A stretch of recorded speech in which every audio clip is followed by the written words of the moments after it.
It's turned out to be a beautiful day here, and myself and Brian, who's on camera today, and his trademark thumb.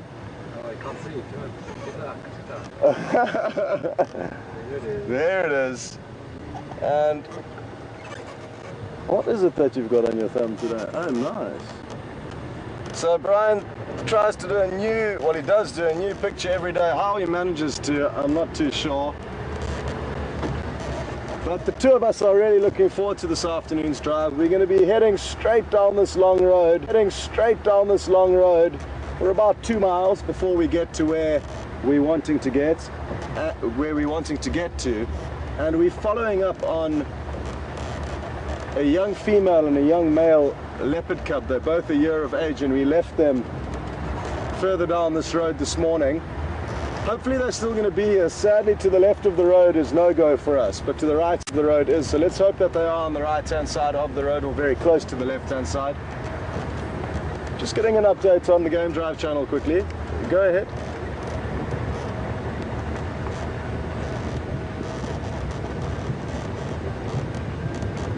Copy, wonderful. I'll be there in about 5 minutes to give you a hand. Well, there is a vehicle that was also with us this morning in the same position, and he's just got back to the last position where we left the young male this morning up a jackalberry tree, and he's no longer there. So there's one vehicle starting to scratch around for them, and we will also join in the hunt shortly. Mark and Veerma out on the other vehicle today, which is great this afternoon, and Alex is in final control. So that's the team for this afternoon, and between the two of us, or the two vehicles rather, and the 5 of us, we hope to show you an entertaining afternoon.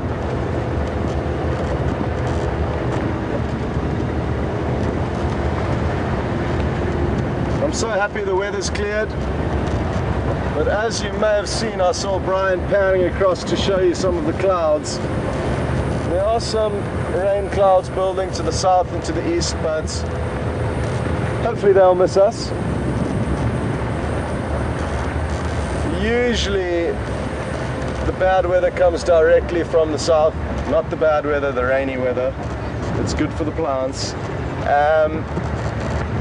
And the clouds that Brian did show you initially in the direction we were heading in is to the east, so there's a strong chance they will scoot past us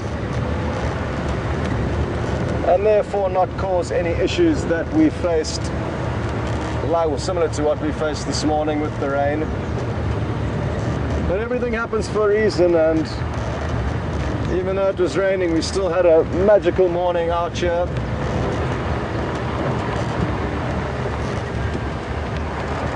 For any of those viewers who may be watching for the first time, welcome on board. And just to let you know, it is an interactive safari, so you can communicate with myself and Mark, ask us questions, and to do that you would hashtag Safari Live on Twitter or on email questions@wildearth.tv. So please send through your questions, and Alex in the final control will do his best to get them through to us.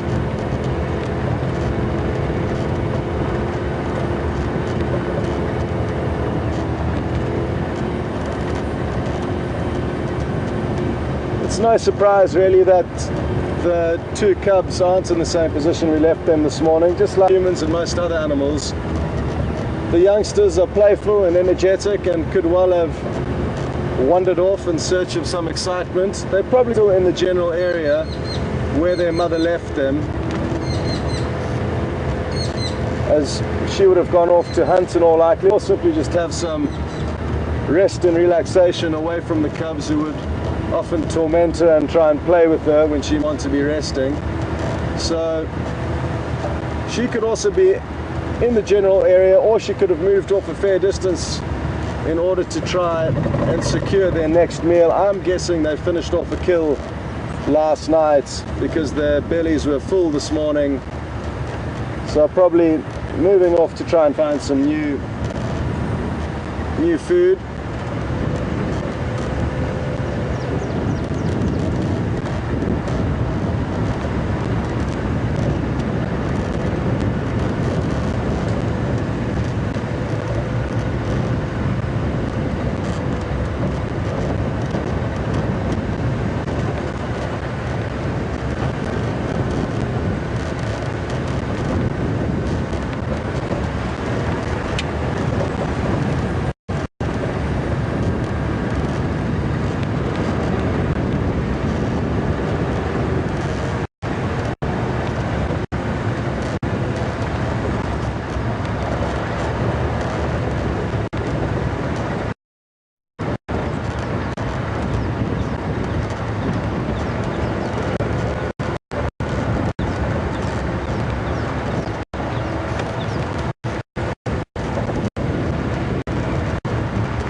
might get lucky and have some snakes moving after the moisture we received this morning.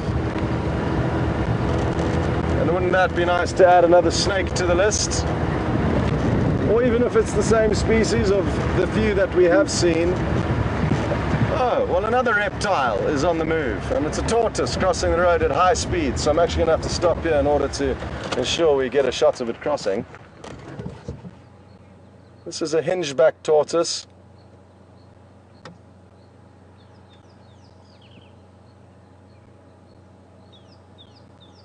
And he said tortoises were slow. I think that's making some great headway.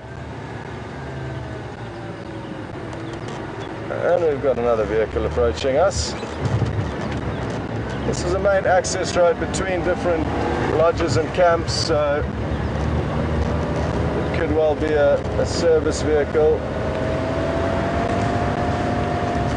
I am for.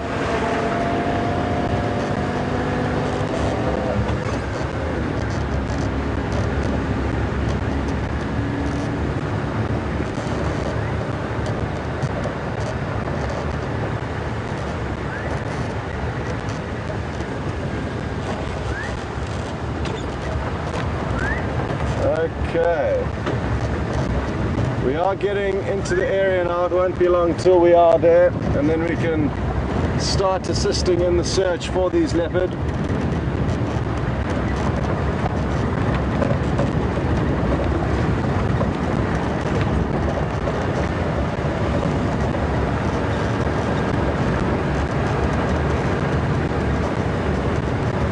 Back to snakes though, one snake that I would really love to show you is a puff adder.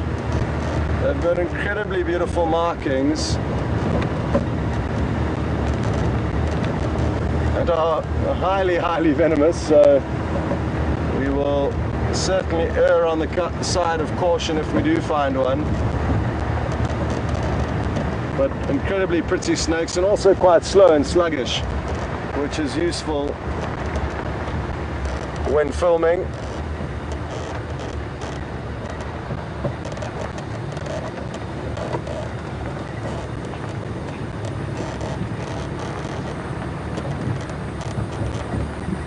Okay, so anywhere from where we are here, we need to start scanning very closely. We are only a few hundred meters or so from where we left them this morning, and they could be anywhere now.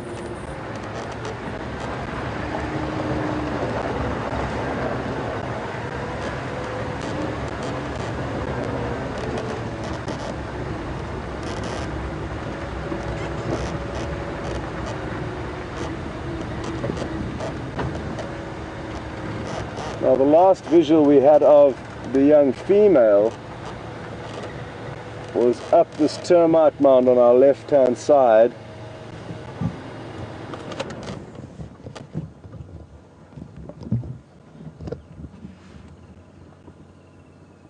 And no sign of her in this immediate area, but as you can see from the vegetation, if she was just on the other side of this mound or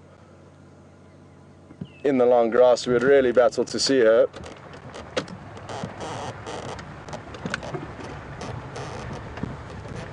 I'm hoping that what they would have done is follow the small riverbed where we initially saw them,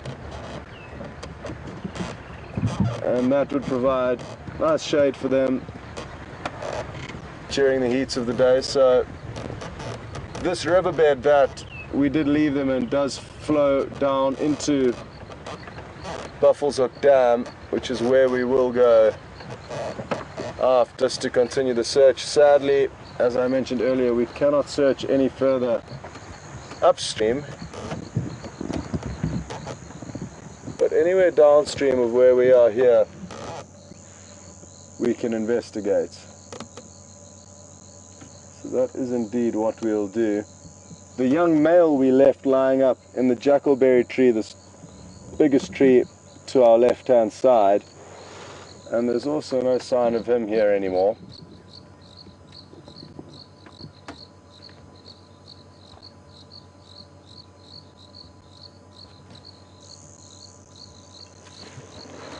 So what I'm going to do is I'm going to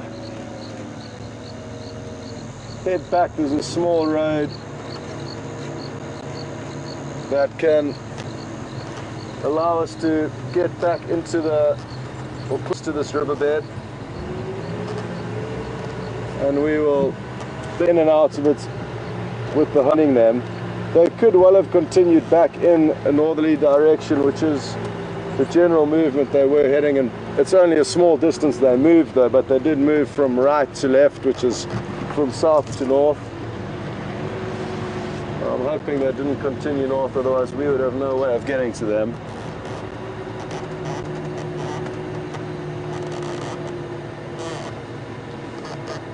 Apparently their mother did head south though from their last position, which is a good sign, into our property.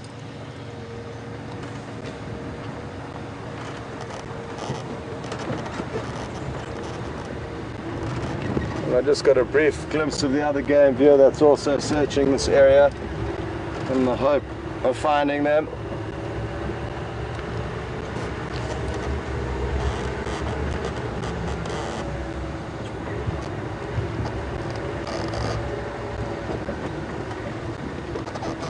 Sadly, after the rain we experienced, the ground actually becomes very hard and therefore difficult to see any tracks in. Obviously certain types of the substrate, certain types of soil will become soft and mushy, and that would be very useful for us seeing tracks, but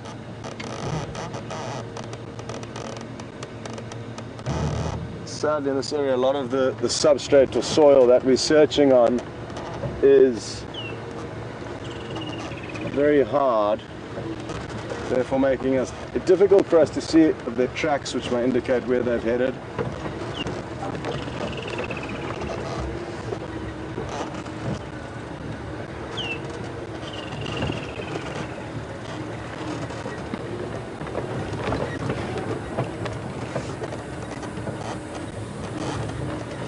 Where we are here is exactly where we saw them this morning, in and amongst trees to our left, where there's no longer any sign of them.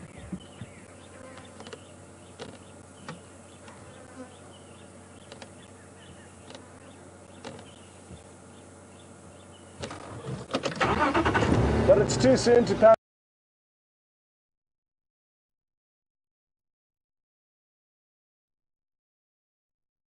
So we will just carry on scouting about, try to get some clues as to it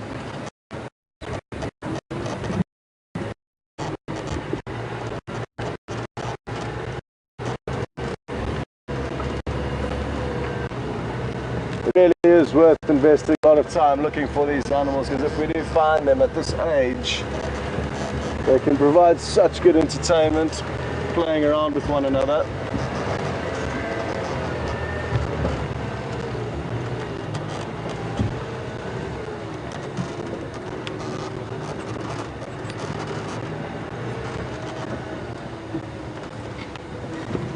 Just testing my radio, Alex. Oh, that's a problem. Keep trying again.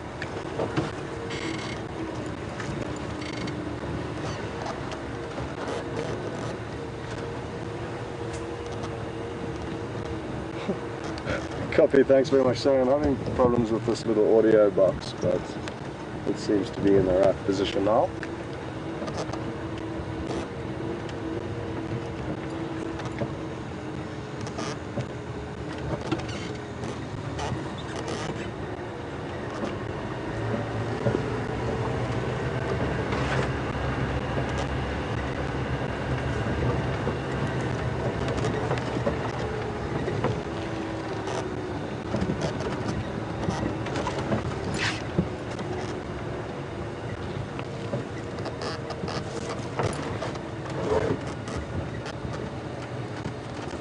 question's just come through from Julia on Twitter. Good morning, Julia. Oh, sorry, good afternoon. Or possibly morning where you are. And welcome on board. Julia's asked whether we know exactly what's happened with Shadow and her cub, and sadly we don't. I'm confident that they left unscathed, as they so often do from kills, where more often than not there are hyena lingering around, so it's not an uncommon occurrence what happened.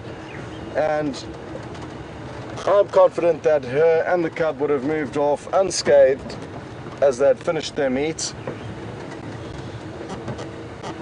But none of the guides in that area could provide us with any information, and I think basically the situation did unfold in the late hours of last night where nobody could see what actually went on. Well, we're just taking a little bit of a funny route here.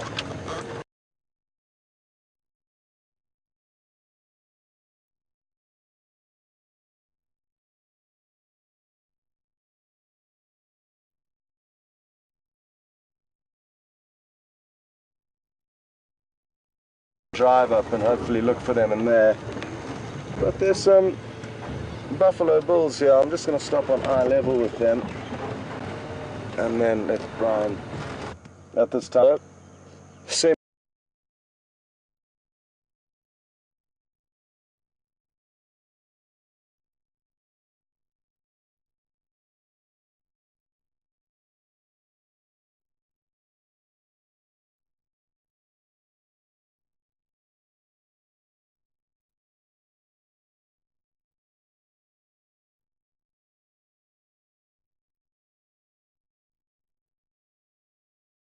Retire and no longer keep following the large herds as they move big distances, so they are basically semi-retired and just taking it very, very easy, as you can see. Well,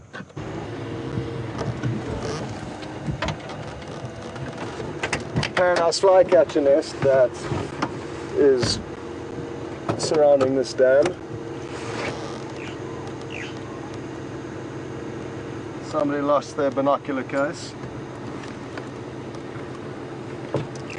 People lose a lot of things on safari that fall off the seats. So you do find some strange artifacts along the way when exploring here. Oh, it's cool and shady in here.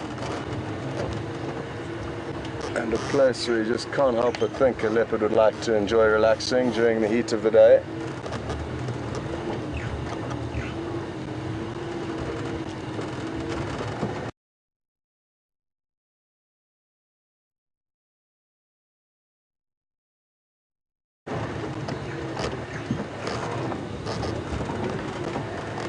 Where are you guys hiding?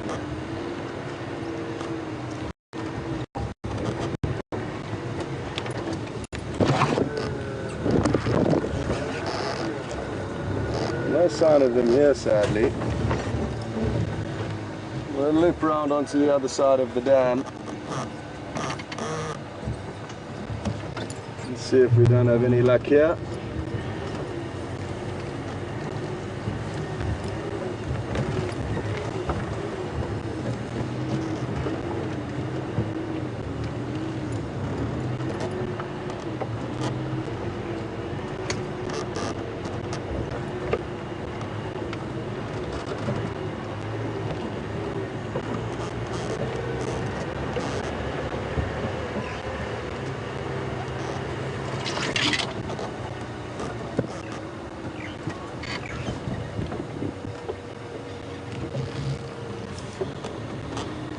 The other side is Scott.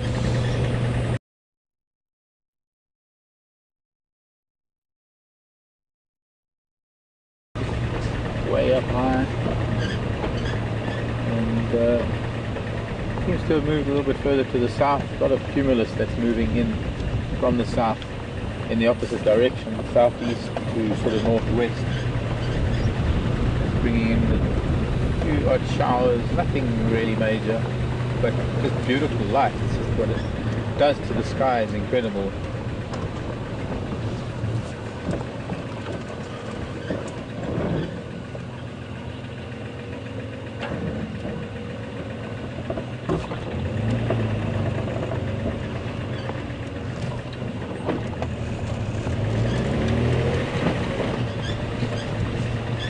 So now, as far as I know, Scott's headed up towards Buffelshoek Dam, which is a little bit further to the east. We've been concentrating, Vim and I, on the western side of Gowrie, the western side of Djuma. We are slowly making our way to the east, keeping this really hot and humid sun on our backs for as long as we possibly can. And I think it's time, because it's so hot, maybe time to go and have a look at a place like Treehouse Dam, perhaps, somewhere over there. And we'll keep our eye on some really beautiful cloud formations that are occurring, or rather building up to the south and the southeast.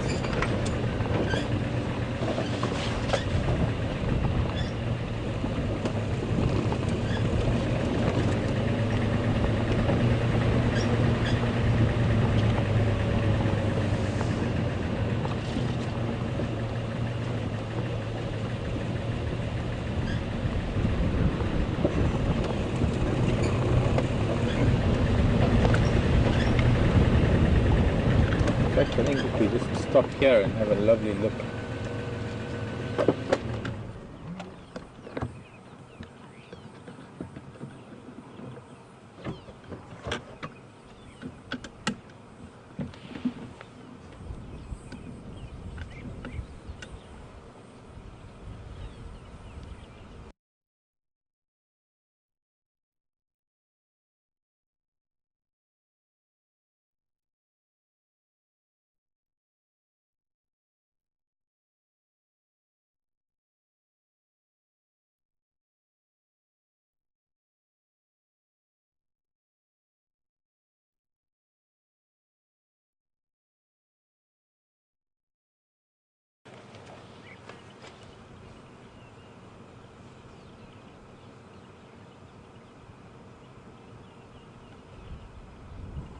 Out to the southeast and towards the east of us, we're actually looking far. That ridge,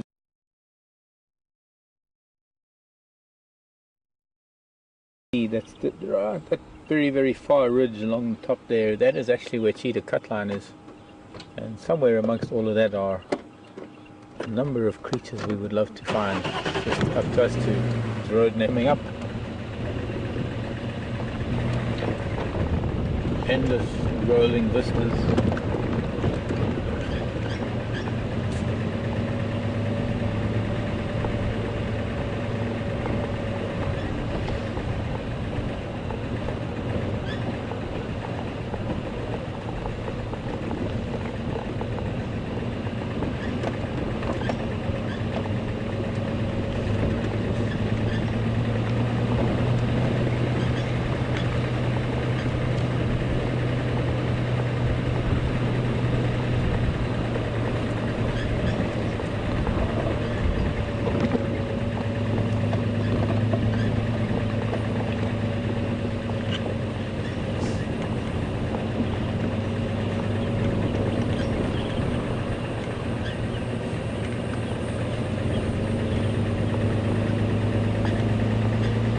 Question from Torch,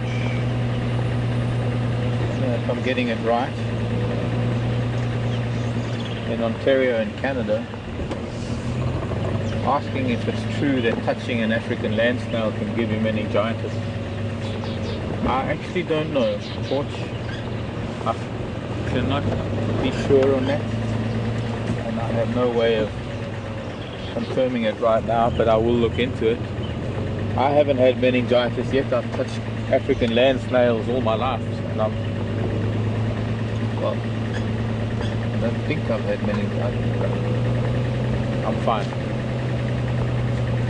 I can't debunk the theory. I can't say either way, because I simply don't know. I've never heard anything like that before, but it's not to say that it's not true.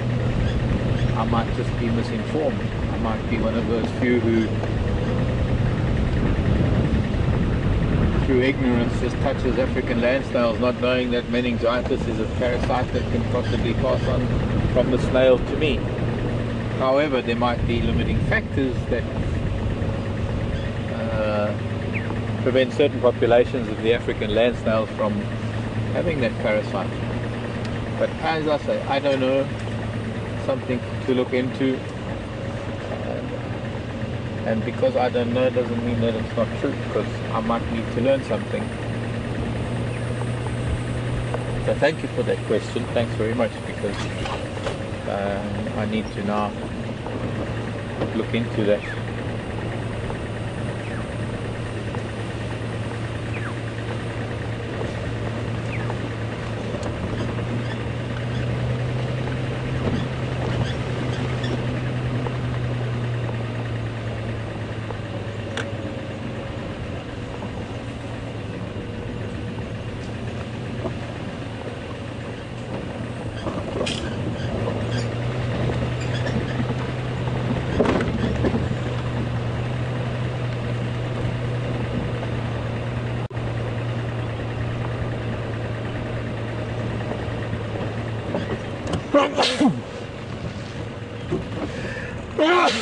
Excuse me.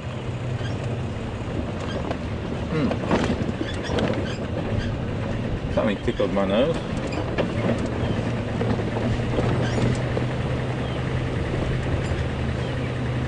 I guess that'll also prompt me to look further into the whole causes and history of meningitis, because I don't know much about it at all.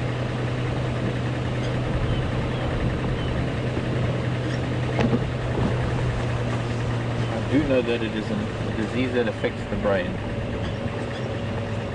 That I do know.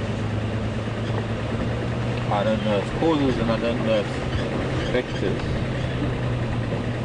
Hello, Impala.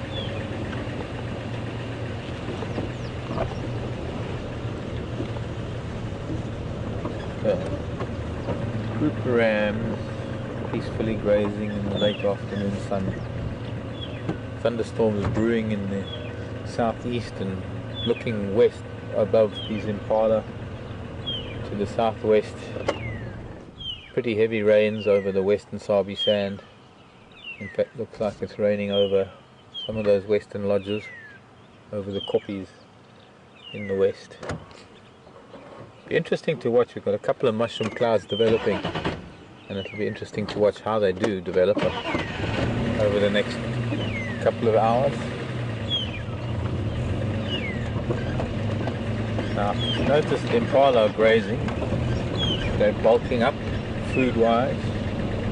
We need to see a few more herbivores to see if they're doing the same thing.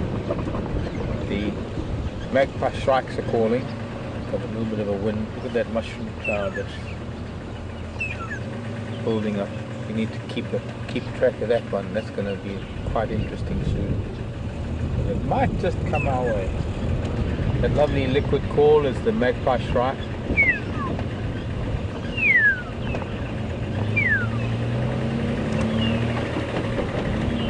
Heralding some rain. Let's see, they're calling it.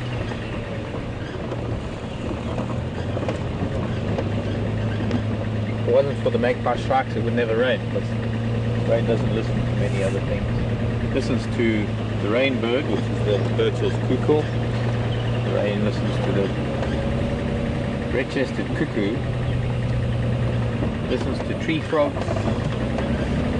And I'm sure termites make a noise too to cool the rain.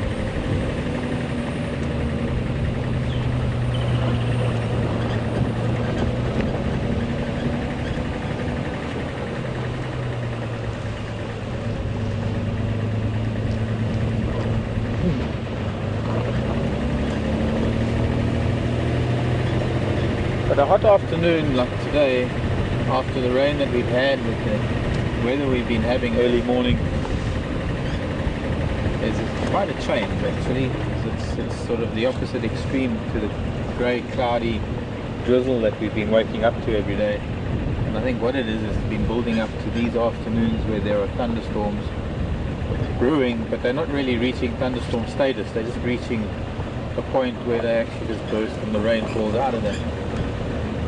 We were contemplating that this afternoon. We were driving in from Manyaleti, contemplating the concept of several tons of water being able to float in the sky, and at some point decided only by the cloud it's time to dump that water.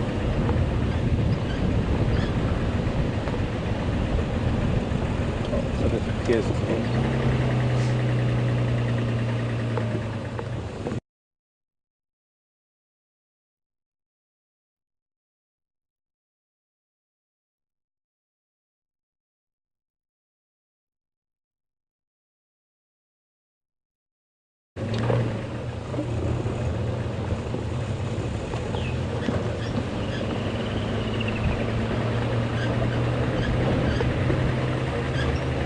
I believe developments were that Cheddar at the bottom watching the hyena.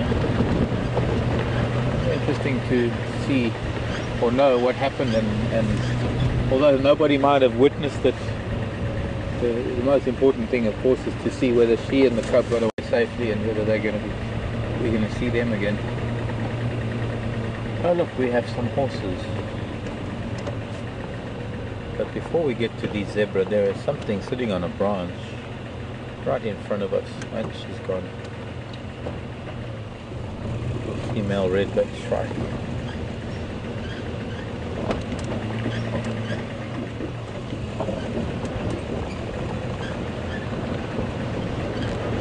Let's spend some time.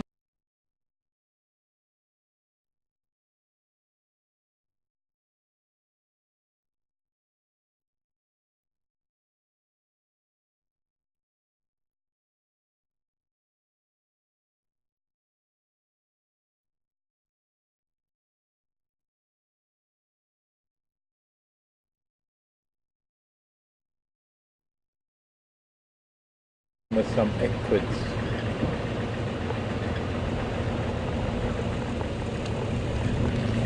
And we'll start by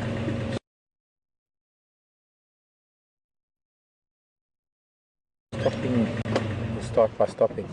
We'll start over here. Heading off to might be younger.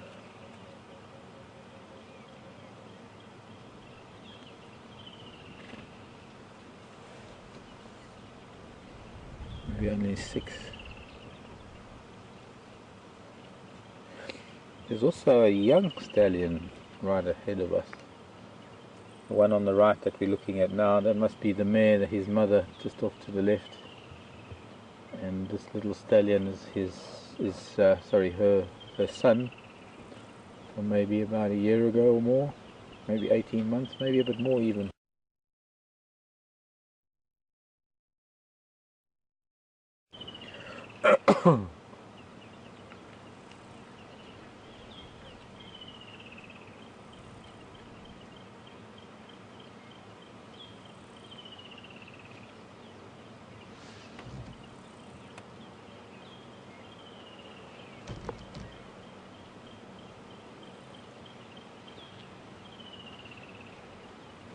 And he's the boss.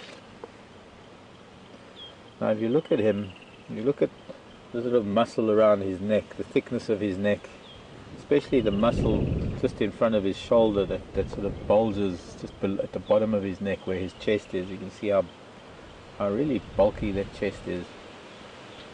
And if we look at any of the mares, you'll see how much thinner their necks are, and especially if they're in profile maybe. Like this little girl. And her foal's probably well over a year. That's the foal creeping around on the right now.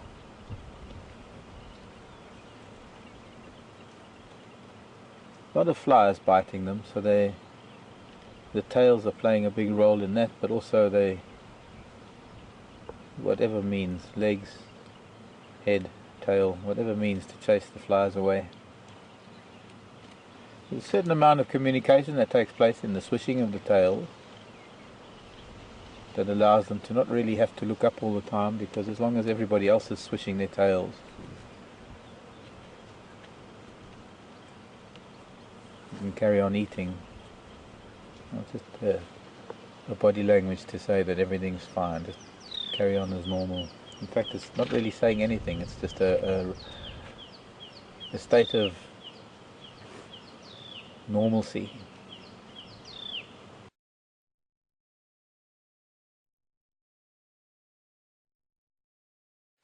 That allows everybody not to really be too concerned with with danger, because clearly there isn't any, and as soon as anything is likely to threaten them, the tails will stop, the heads will raise, the ears will turn, and things will change. This is a nice little bit of action going on here. These two are interacting.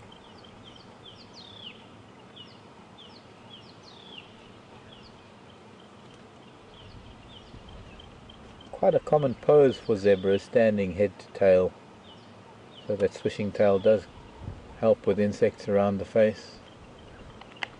Sort of a mutual fly swish type of thing. Pity, he was getting a little bit, I'm guessing it was mom, but he was getting quite affectionate and sort of biting on the neck. He's probably going to get pushed out soon. I don't think the big stallion will tolerate him. Little colt. There, see? The tails have stopped.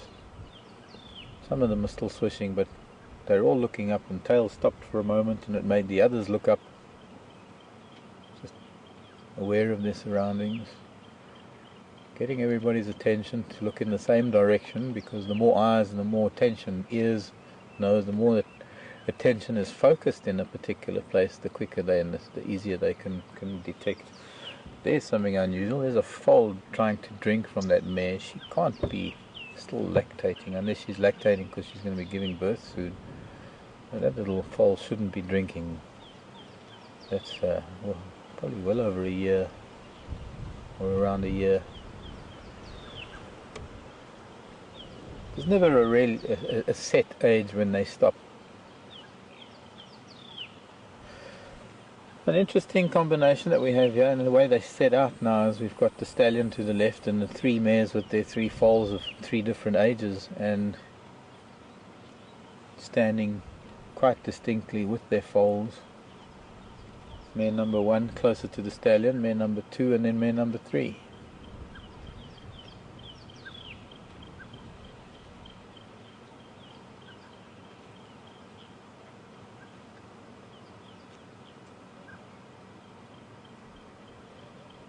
So strange seeing such a large child still suckling. And judging by the way it's licking his lips, it's getting something. But back to feeding.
Good morning, Kathleen. Morning for you in New York State somewhere. Asking if zebra can be domesticated. Not really, Kathleen. Domestication is something that has taken place over generations, many generations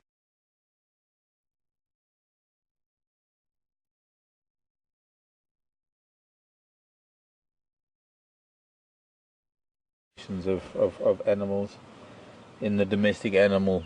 But we've also managed to genetically manipulate the gene pool, where we've actually bred to some extent the wildness out of a lot of the domestic with animals, and using the best traits we can and breeding individuals that are so compliant, I guess is the word.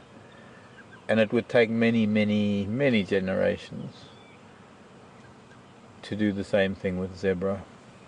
People have tried. I mean, people have raised zebra from foals, but they're never animals that can be ridden. They don't quite have the backbone for it. They don't quite have the temperament for it, or the connection as to what humans really want out of them, the way horses have been pretty much bred to do. I think we're going to roll a little bit forward and get a really nice, maybe get a little closer on this little foal. It's quite cute. She's going to start drinking now. Actually, I won't do anything since that little one wants to. Looks like it wants to drink. Going to let it go slowly forward without the engine, using gravity drive. Hello, little Stella.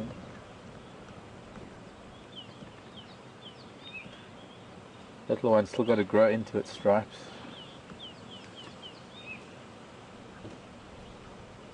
We're very lucky. They're allowing us to be as close as we are. They've got to stop now. That's that little colt was moving. But not only that, but we have the perfect light to get the full effect of their stripes. I also want you to take a note that our zebra down here in the southern part of Africa have got not only the dark stripes on the rump, but they have that intermediate stripe that's slightly brownish, and some of them it can be beige, and it's what we call the shadow stripe. It's a different color, completely different color to the main stripe. And if you look at the zebra from East Africa, and zebra sort of more north of us, you'll find that none of the zebra there do carry the shadow stripe, or very, very seldom you will find an individual that even has a hint of a shadow stripe, in much the same way as that every now and then here we might find a zebra that doesn't have a shadow stripe. It just has this plain black and white stripes like you get with the same species of zebra, the plain zebra up in Kenya, Tanzania, much north of here in East Africa.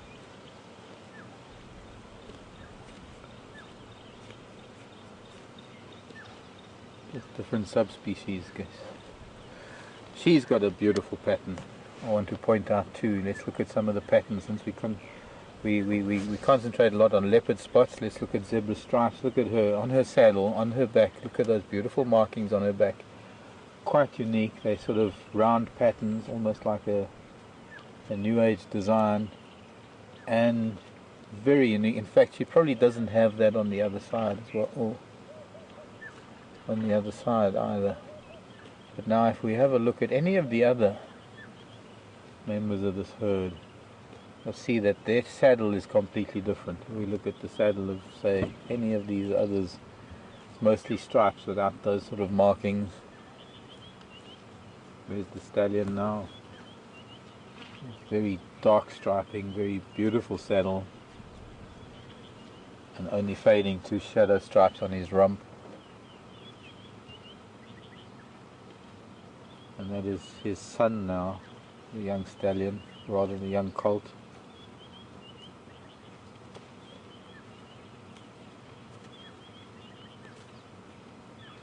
And Mama standing there with her ears pointed back because there's an oxpecker pecking at it. Usually a sign that a horse is not really happy, but she's enduring it, maybe because it's aiding in getting rid of parasites on her ear. There's only so much you can take, really, of these pesky birds pecking.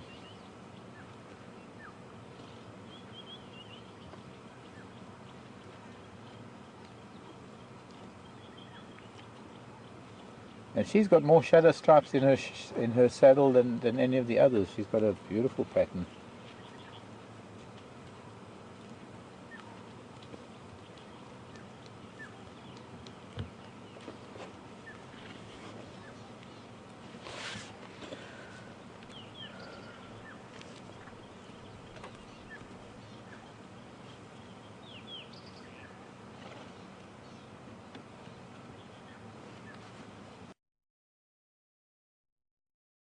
I'm guessing, Jennifer, talking about the inside of their front legs, the black spots. I don't really know. I've heard from the horsey crowd they're called chestnuts or something. They're like calluses, or I'm not really sure. Let's see if we can catch one on camera. Because now they're all facing away and they're not going to really get it out of the foal. Foal's got a bit of a moth-eaten look about its legs, but that's just because it's a foal. It's probably more susceptible to ticks and other parasites, so it's looking a bit scruffy. Yeah.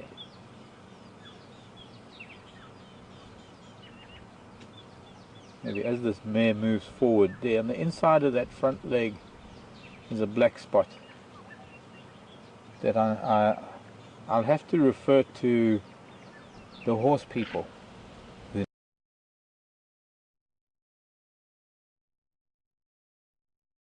know about that in the horse world, known as, I think, the chestnut.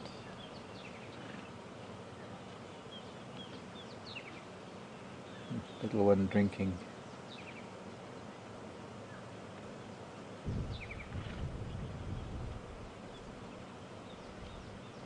Fada-bum.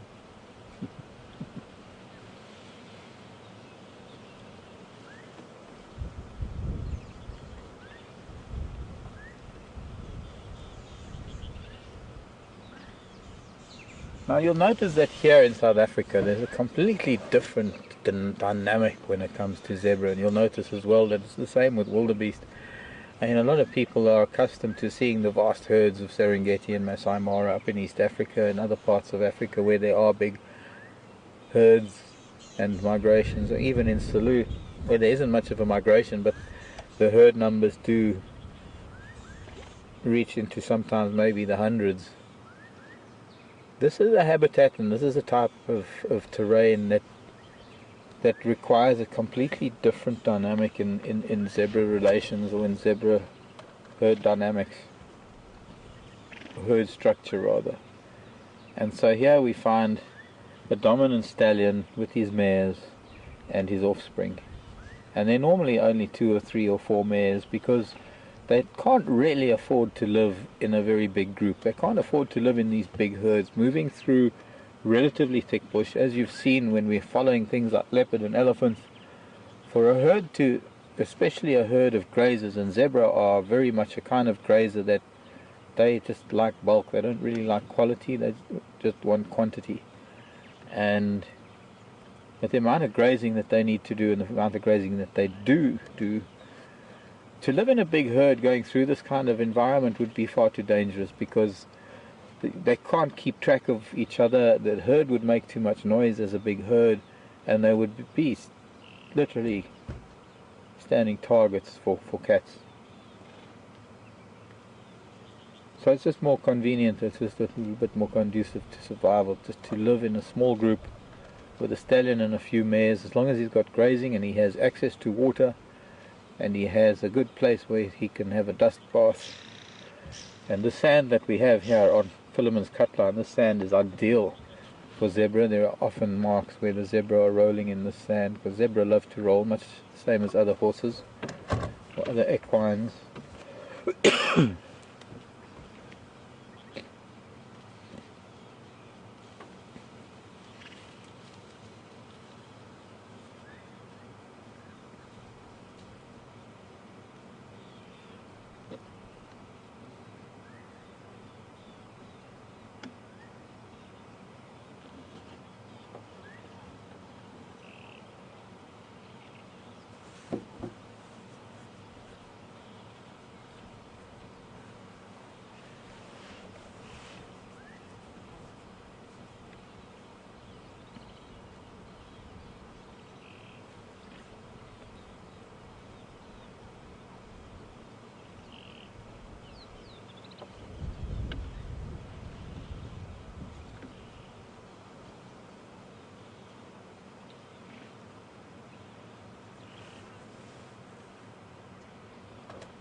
Looks like this little one is being very, very hard, or I was trying very hard to be patient with the oxpecker that's on it.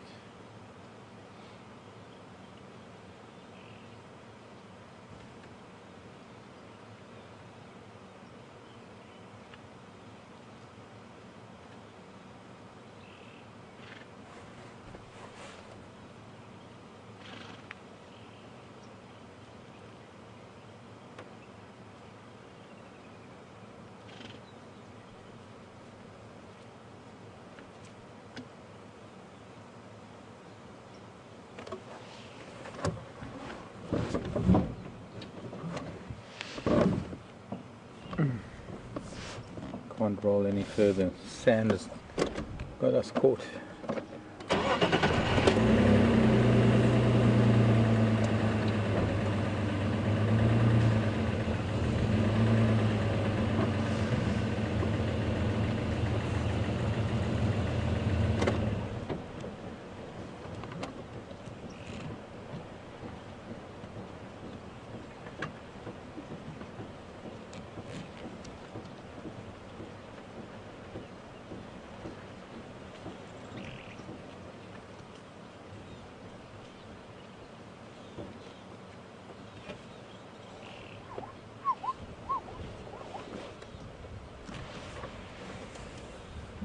Looks like there's an extra mare that we didn't see earlier.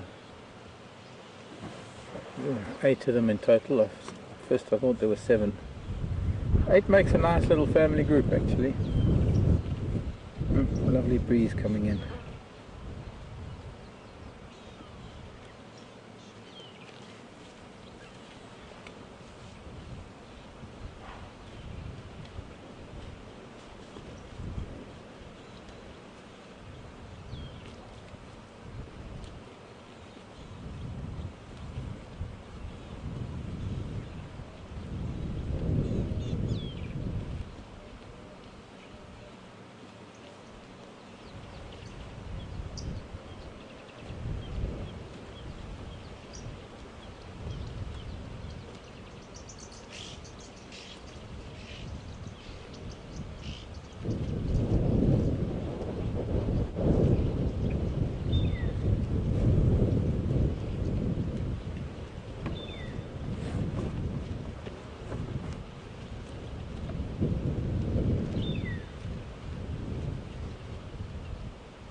This little colt is still copying his mother. You noticed that he was feeding right with her, copying her movements, probably copying what it is she was eating. Still learning even at his age.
It looks like the stallion's moving off. He's actually seemed to be asking them to all join him, so they're all crossing the road and heading closer to the stallion. I guess they've got something to do. She's full of milk, this old girl. Oh.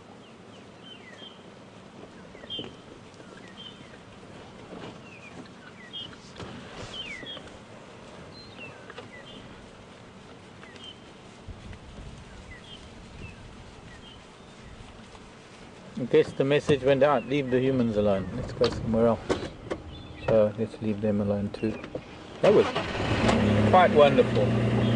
Actually there's a lot of ground just in front of us on the road this slightly different color in this area here, where they have been rolling in the sand. Stirring it up quite a bit. There's a bit of a rainbow also off to the south where that big storm that was. I was hoping to follow that big storm, but it seems to have dissipated and the last of its rain is actually coming out, giving a little bit of a rainbow. Not much of a rainbow, just a little bit. It doesn't look like these clouds are carrying much, but they are drizzling some rain out from underneath.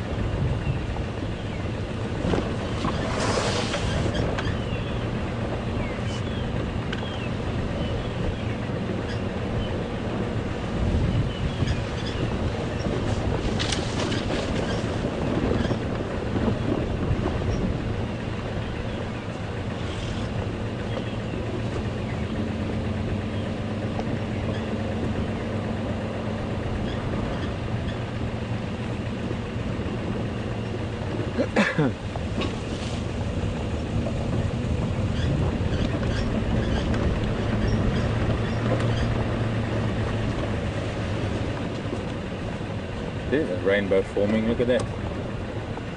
Getting a bit stronger now. Can you pick it up? Yeah, almost. Curving with the marula tree. Maybe we'll get to see that over the dam. We'll get to Treehouse and see if we can see it over the water.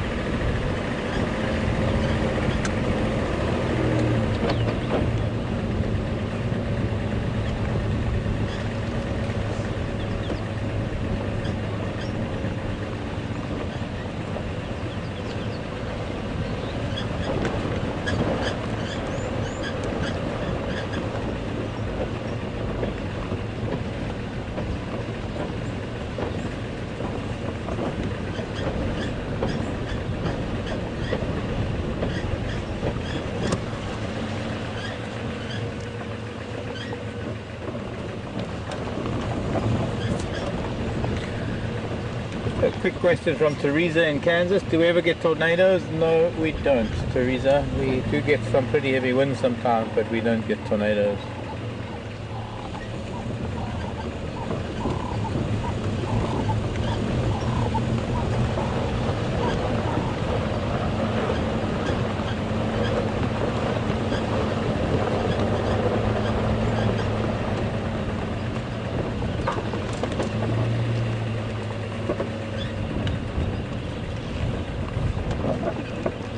If we can get it to see that rainbow from down here over the dam somewhere. Oh, there's a rainbow.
Some blue skies over that rainbow.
Weaver's Nest treehouse, heading down towards Twin Dam.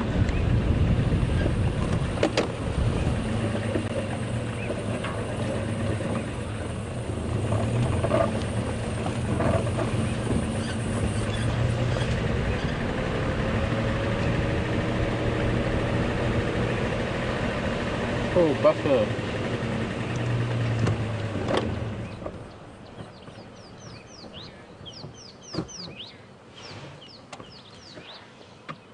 Couple more off to the left. Wonder where they've come from. Probably from the dam.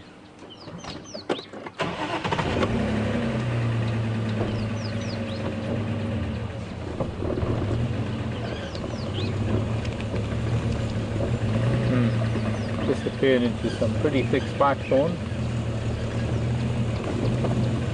Wonder where they're off to. Heading towards Cheddar Pan or Filament Cutline, Filament's Dip. These two big bulls. Oh, here's another one.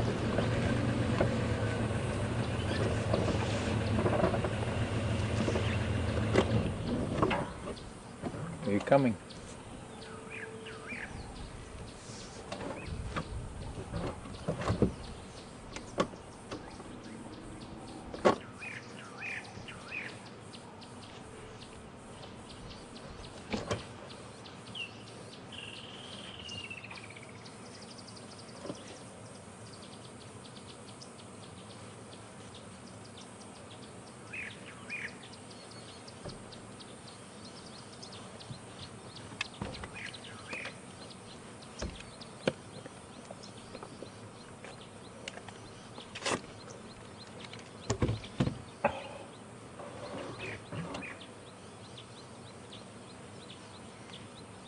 So there are some things moving around this afternoon, not only us.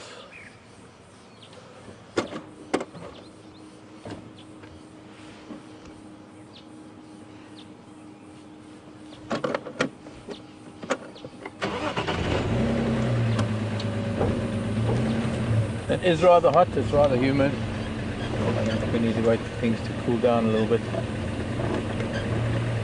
Maybe another hour or so, half hour.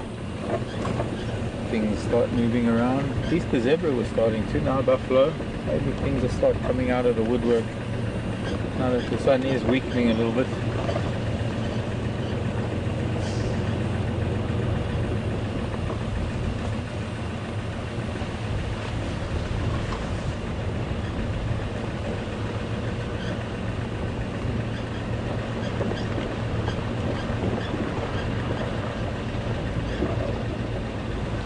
I've been reminded by, I think it was James, if I'm not mistaken. And I tried to download, there were a lot of questions that have been asked over the days and months, or rather the weeks. And I know it can be frustrating for some that you ask questions and sometimes you're asking them several times, but sometimes there's so many that come through that whoever's directing can only really concentrate on the previous batch. There's a top sort of number of the previous batch. Sometimes it's like the odd 100 come through. Can't go through them all. And I tried to get them on my device so that I could address them at times like this when I have a moment or two. But it seems like I can't get into them. But there was one, and I think it was James, Mr. Bear, that was asking, because a couple of drives ago I heard a bird and I said it's a cousin of the go-away bird, it's a cousin of the grey go-away bird, and I didn't get around to finalizing what it was. And for those of you who are birders and who do follow the birds that we get here at Djuma, it was a purple-crested turako. James, you were right, because I said it was family of the go-away bird, and there is only one family, and that of course is the family of the turakos. And there are a number of different turakos, but there is only really one that, although it might have occurred here in the past, personally I don't recall hearing it or seeing it. But that might just be my memory that's incomplete.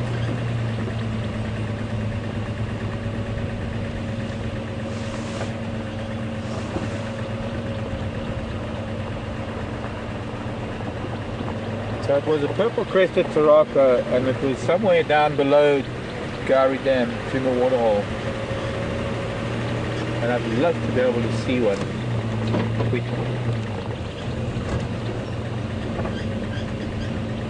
I can't remember if we tried to get any. I think we did. We managed to get a couple on camera last year at Thorny Bush, if I'm not mistaken.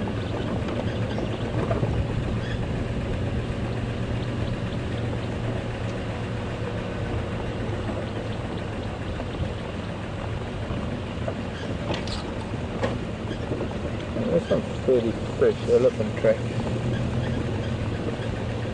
Maybe they're even still at Twin Dams.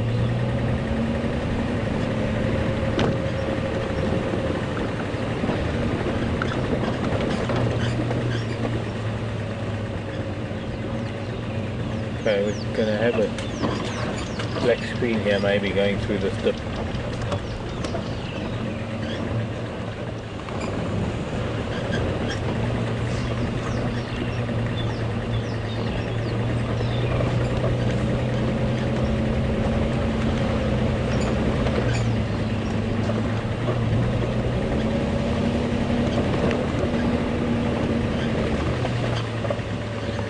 Fresh enough tracks to get excited about.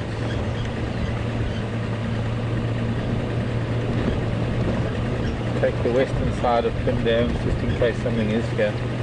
Get the right light on it. Problem with the elephant moving south, even if it was 5 or 10 minutes ago, it could have already crossed the boundary. We are almost on the southern boundary.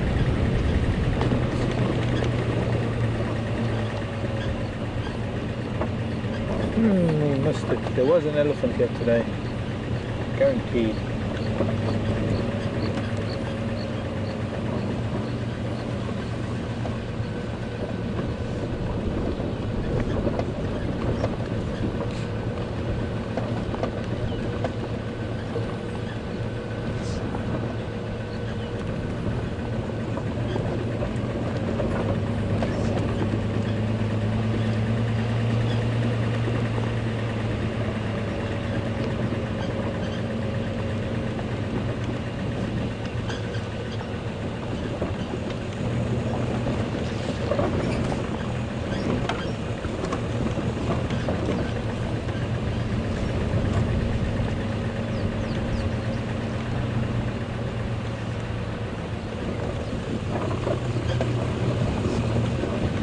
So, see if I can find something else that I managed to save, talk about.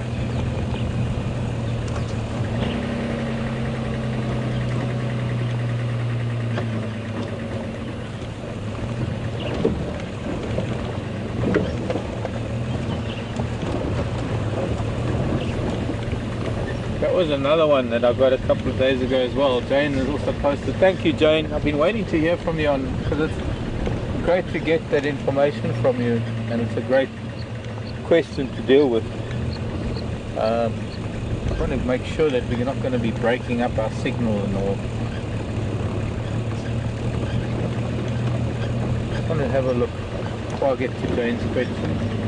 This is iffy signal area. I want to look for some elephant tracks crossing the road here.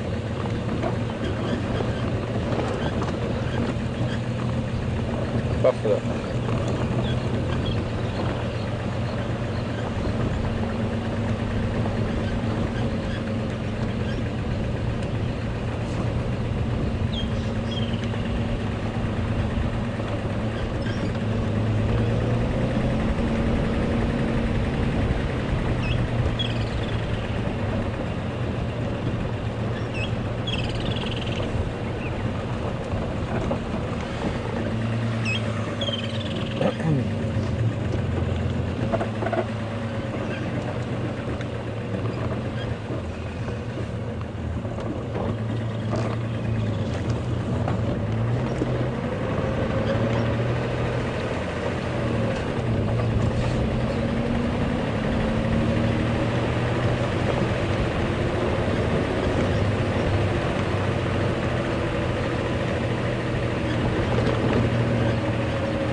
There we go. So he crossed, so we did miss him, sadly. There's only one elephant of the many, so it's only fair that one gets away.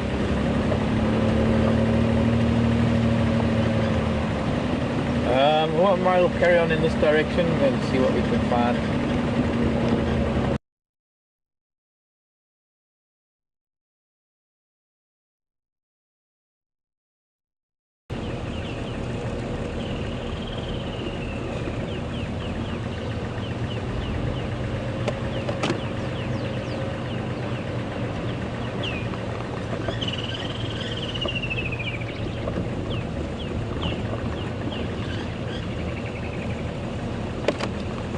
Yeah. So just getting back to Jane's photograph, and Jane, you sent a really great photograph, and it was very, very clear, and it didn't even need, you could see that it was an adult female. You didn't even need to find genitalia or anything. It was very, very clear from the photograph that it was a female, but also you could see that the horns weren't the same as what a male's horns would be. They were a lot more compact, they were a lot closer together, somewhat deformed, as it is when that sort of recessive gene kicks in and somehow the female does produce horns. It doesn't affect them in many ways. I guess in some ways there might be some social comebacks. I've noticed with one female impala that I know that has horns is very active within her herd. She's one of the elders of her herd, and she's very social with the rest of the herd.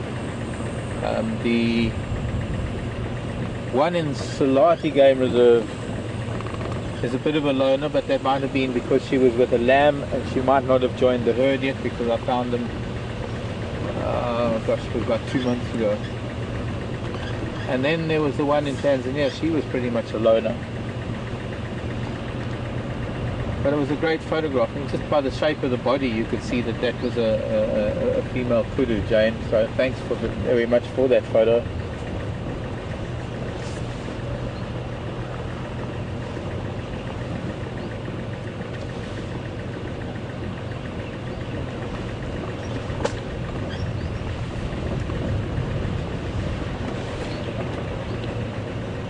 A rarity, definitely. I mean, something that you're not likely to see very often, and definitely something to cherish, being able to see such an anomaly.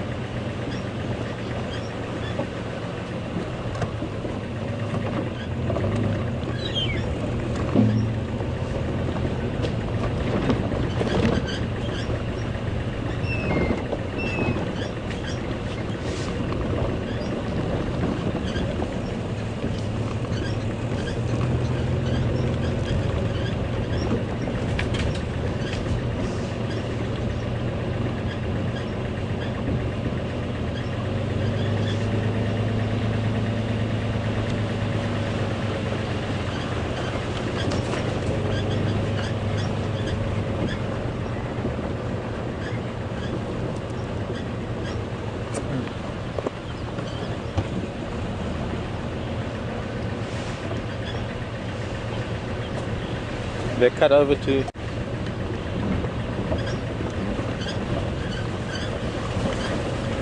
sounds like Scott's getting ready to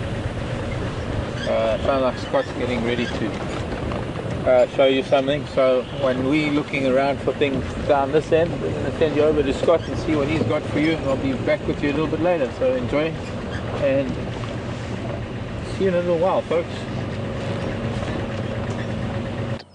We sure have got lucky. We have found what we were looking for, which was a young leopard, or 2 young leopards.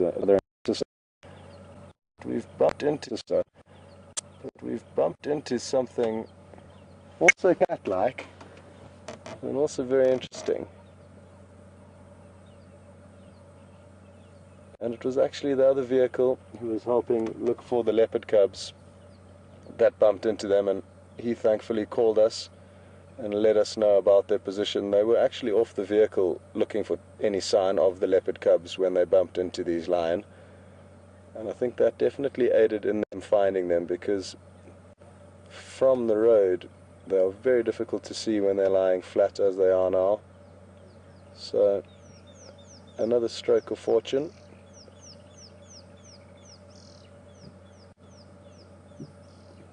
Now thankfully they did have their heads up for moments as we arrived here, but they were just investigating us, so I'm guessing they are going to continue to lie flat like this for at least another hour, unless of course an animal of any description walks past. That would certainly wake them up.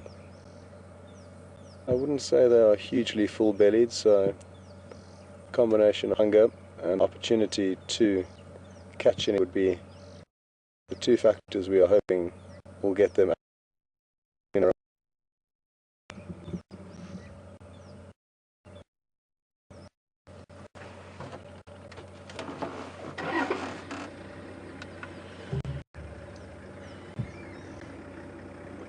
There could be a few more in the area. I think yours. Oh yes, I can just see a tail flicking of another one. Possibly two actually, or three. So things are looking very, very good here, and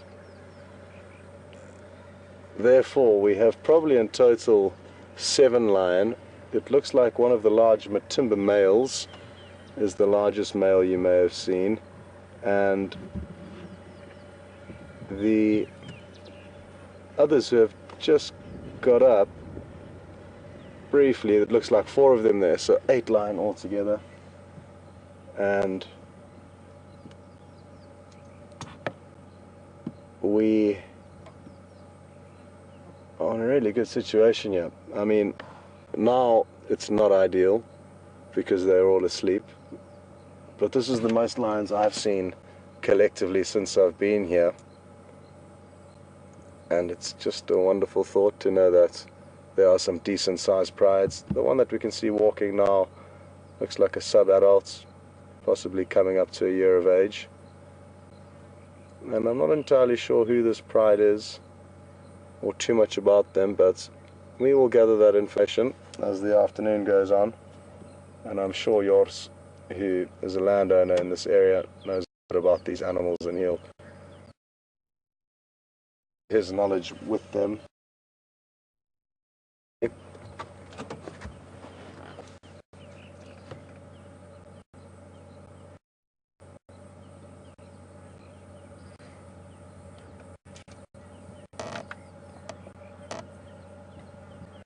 Again, folks, please bear in mind my monitor is not, so it's hard for me to tell exactly what I'm showing, but I have no doubt that what he is showing you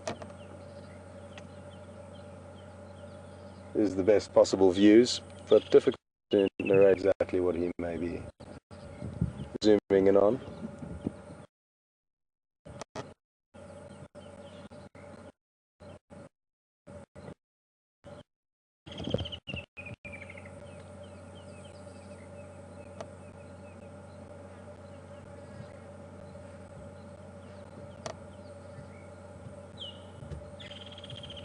So there's, out of the 4 that are lying together, or 3 that are lying together, it looks like 2 lionesses and 1 young male, probably about a year and a half of age.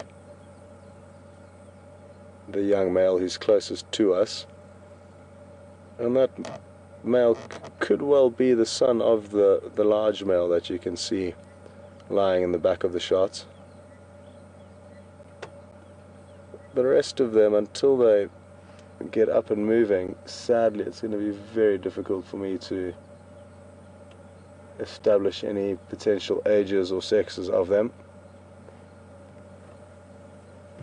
But we're in no rush, so thankfully we can just enjoy the sighting.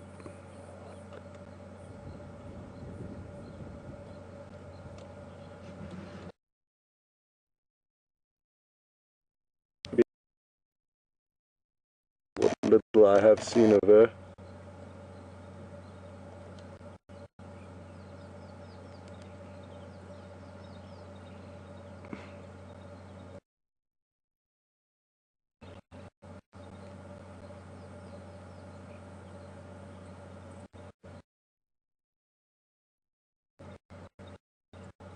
Interestingly, the large male is full-bellied than any of them, and that's no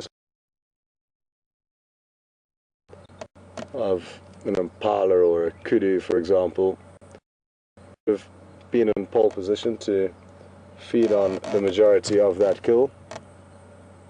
Hence him having the fullest belly.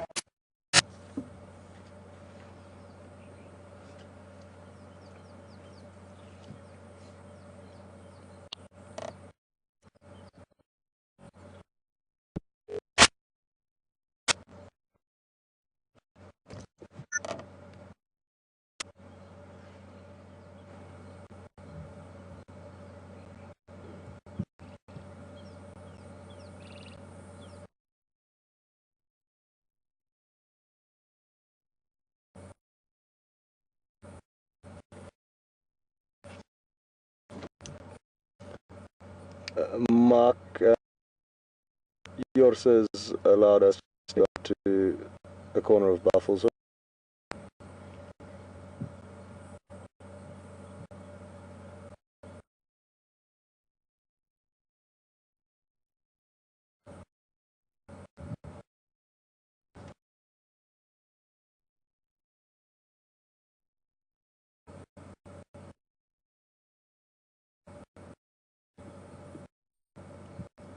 I'm not sure if either of you copied that message.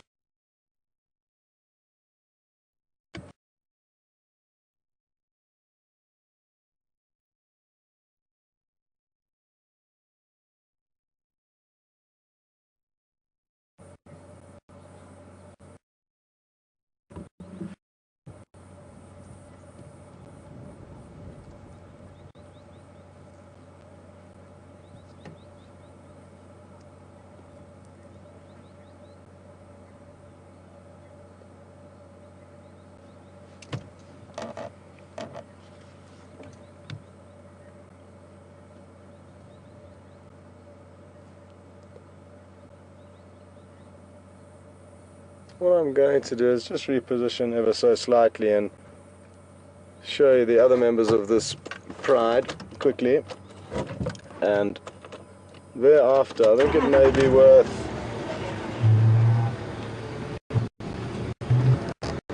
checking up what Mark's up until these individuals getting a little bit active.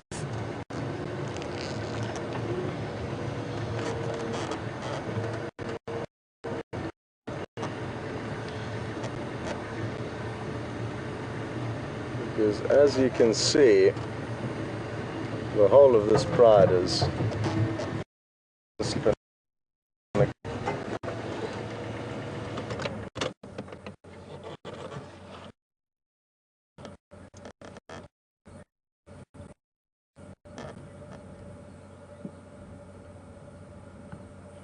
Which pride is this? Yours? Do you know? Nkuhuma pride. Okay. And one Matimba male. Okay. Cool. Thank you.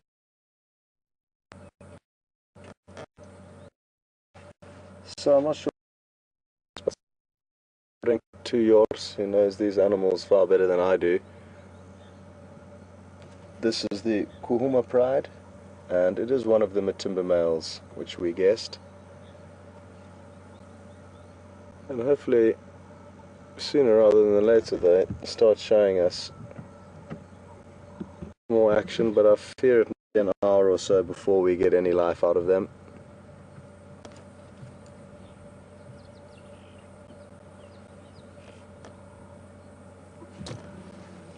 Alex, as soon as Mark's ready to cut back to him, I'm happy with that until these animals get a bit more active.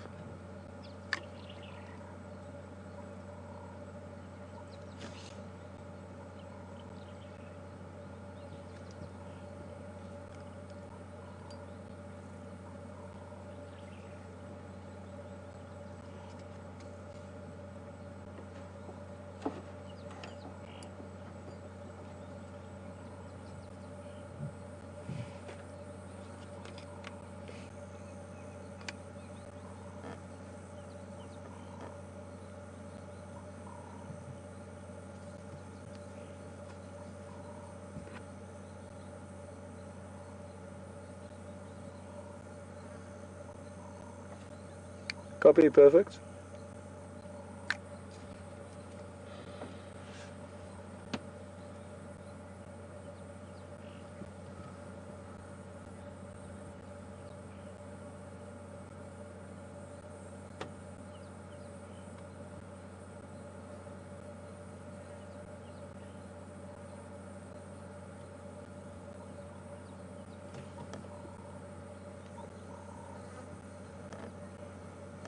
We've just got a question through from Kim in Chicago. Good afternoon, Kim, and welcome on board. Kim is asking whether lions sleep on their backs in order to face their white belly towards the sun, that way absorbing, or rather reflecting, more sunlight away from them, absorbing less sunlight. And I think, yes, potentially to a small degree they do that, but they also do that simply to get comfortable. At the moment they're all lying on their sides, and most often when they are completely on their back, it's when they're extremely full-bellied, and they often grip on with their paws and claws to surrounding trees, and that way almost spatchcock themselves open on their backs. But they, whether it's entirely for the actual white belly to reflect the heat, I'm not entirely convinced. It's a fairly similar shade of color to their body. But it is a good observation, Kim, and thank you for sending that question through all the way from Chicago.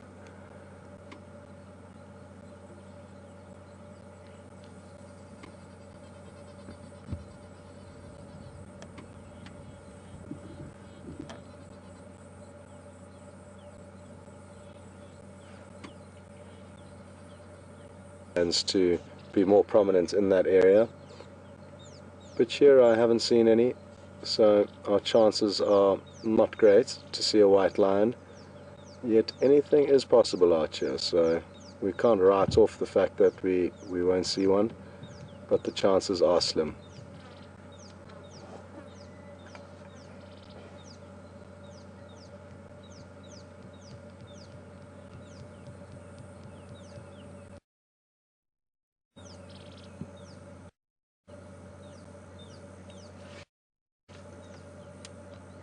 Pasture, that'll certainly get their attention, but unless that happens, it's going to be a while before we expect to see any sign of life. And Mark is still searching for some interesting animals to show you, or anything interesting, I guess, and that is with their kill, or at least the cub was, and there were a few hyena below. When we went there this morning, the kill had been finished. There were a few remains dangling in the tree, and the hyena was still lingering there, hoping for those little bits to drop down. But there was no sign of the leopard and her cub, and nobody actually knows where they ended up. None of the guides or trackers in that area managed to find any sign of where they went. But we can assume that everything is okay. It is a dangerous scenario that did unfold there, and obviously still very risky for a 5-month-old cub to be coming across hyena, but it is commonplace out here, and I would say that 95% of kills that does attract hyena, so it wasn't an abnormal scenario to have that leopard cub marooned up the tree with the hyena below. It's very common for them to be in those situations and survive to tell the tale, so hopefully in the coming days or weeks we will be able to see that leopard and her cub again. But she is quite elusive, so we were lucky to get a view of her. I know the rangers in that area of Arathusa do battle to find her, even though they may find her tracks fairly often. It's difficult to pinpoint where she's hiding. So I hope that gives all of you who were interested in the updates of Shadow and her cub an idea of what's gone on, but as I said, nobody actually knows what happened last night. We can only speculate. Well, you'll notice that the flies are beginning to cause the lions some serious irritation.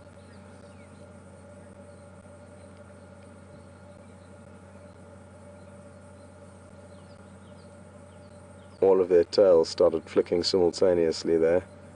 One of them, though, needed to attack the flies with more than just its tail, and thankfully that got its head up for a moment.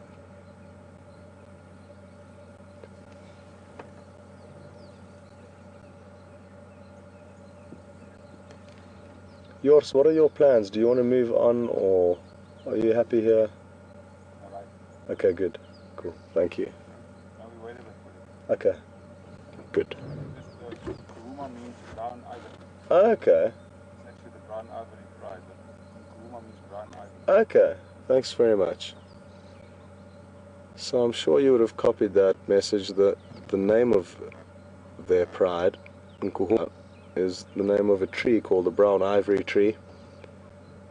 And obviously when this pride was named, they used to spend a lot of time around a potential individual brown ivory or several of them in a specific area.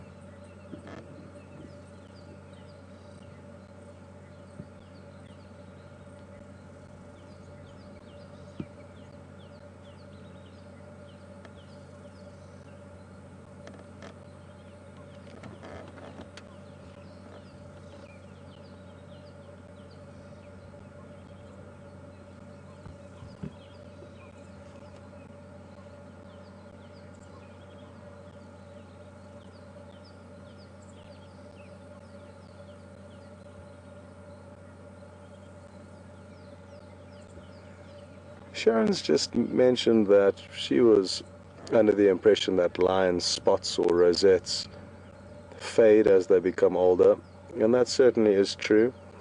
But she did say that a few of these lion that we're looking at are still fairly spotted, and that's because they look to be young lioness, especially the one that is in shot now. I'm guessing, again, I don't have a monitor, so it is difficult for me to narrate, Sharon, and understand exactly which line you're looking at and which spots Brian was showing you. But to me it looks like quite a few members of this pride are still youngsters, and it could be just that there's one or two adult lionesses here, I'm not too sure.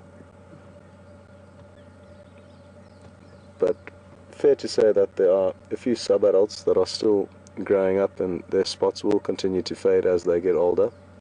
So, good observation and well pointed out, and I was about to start trying to guessing ages and possible dynamics of this pride, but it is difficult when they're lying down with their heads in the grass. The two that do have their heads up now, the one on the left looks to be slightly older than the one on the right, but I could be wrong.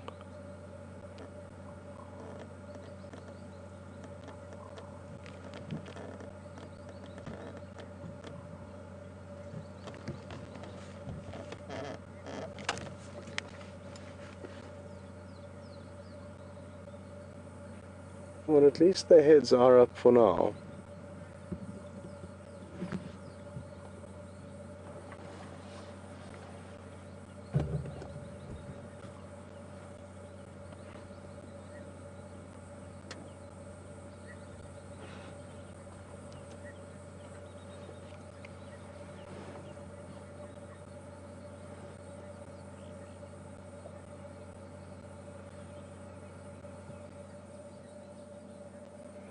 It would be very interesting to know how the male ended up with such a full belly, whereas the rest of them looked to be quite hungry still.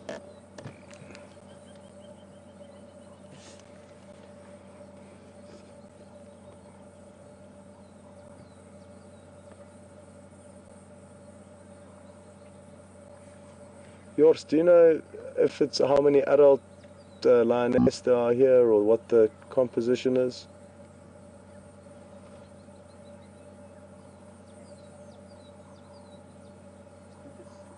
Three adult females, Okay. 4 sub-adults. Like this one on the right hand side. Yeah. Okay. I think they're 9, I'm not sure. Okay. Well, I'm not sure if you heard that, but according to yours, apparently 3 of the lioness here are adults, and then 4 sub-adults.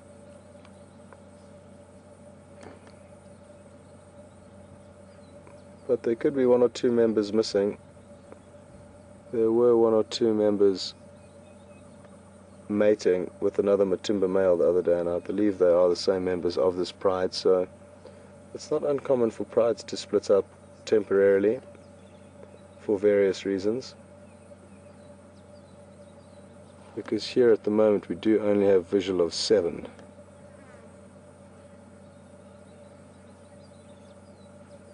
And then 8 including the Matumba male, but he's not strictly part of their pride.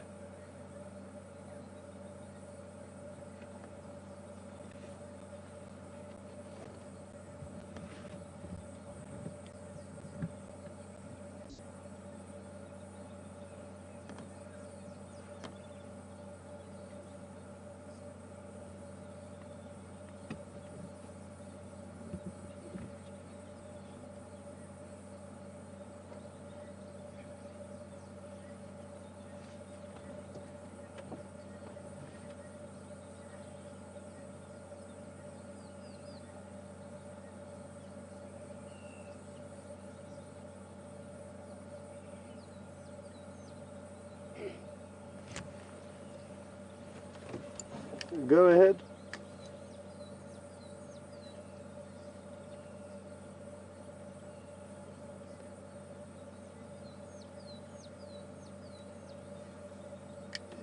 Speak to yours, he'll be able to let you know.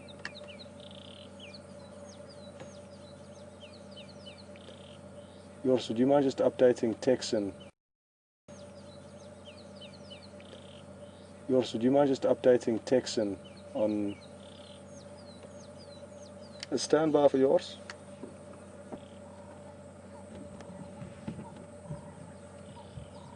Oh, wonderful. We've got some action.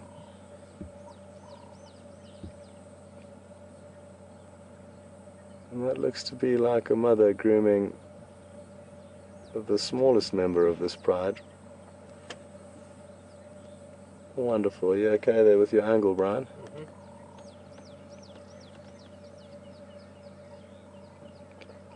A bit of motherly love, in all likelihood.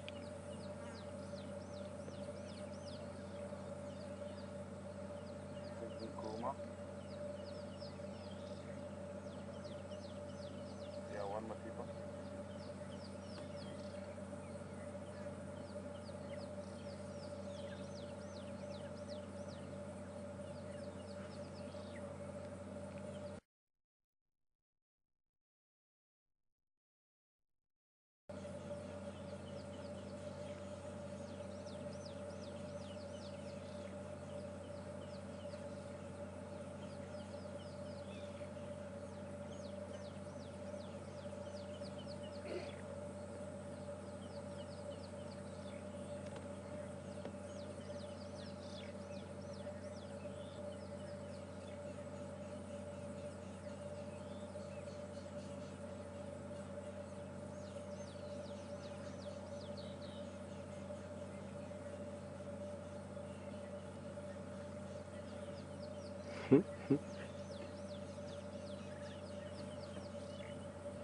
It's incredible how cute and loving such potentially dangerous animals can be.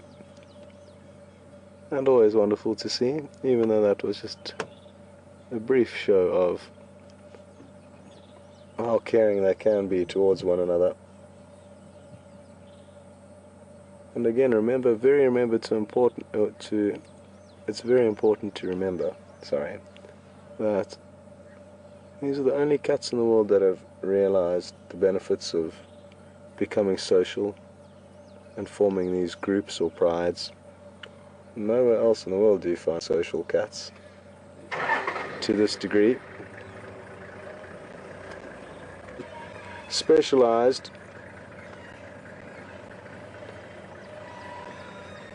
to live in these groups, and rightfully so. There's a lot of large game in this area that they would only be able to bring down cooperatively and impossible on their own.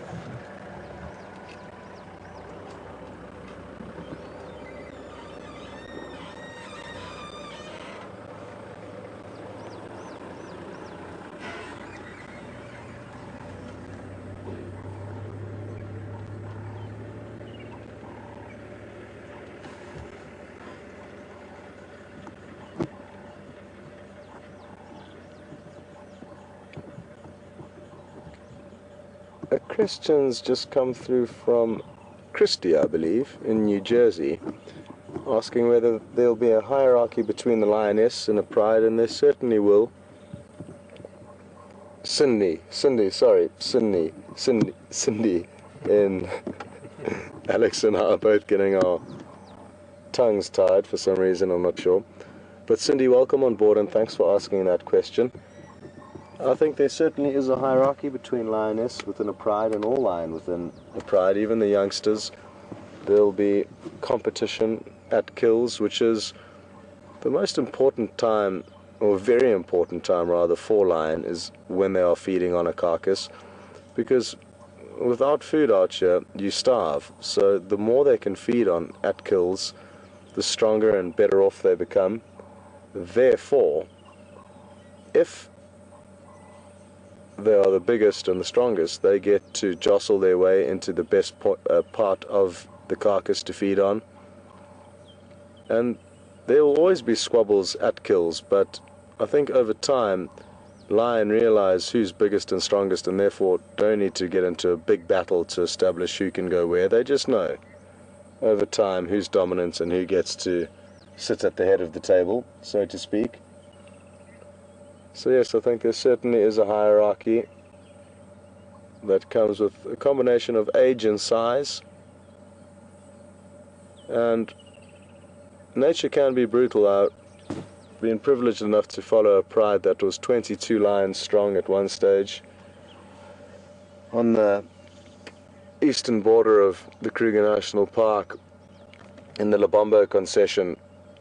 And within that pride there was a very old lioness, and even on a kill as big as a giraffe, which is a monstrous amount of meat, she would often not be allowed to feed, and all of the other lions would outcompete her on that kill, and she wouldn't even go near it for lack of for concern of being attacked by members of her own pride. And that could simply be that those lions have realized that her time is up, and any extra meals going towards her are not going to aid the pride in any way. It's just going to keep her alive for slightly longer. But due to her old age, she wasn't contributing in the hunts anymore, and that was very difficult to see, one old lioness lying off while the rest of the pride ate. But again, nature can be brutal, and not only brutal, it can also be very efficient. So just another little example of how hierarchy can twist or turn at a point. Age and wisdom can only be useful up to a point, and then when you become too old, I guess, you start losing that strength that comes with age.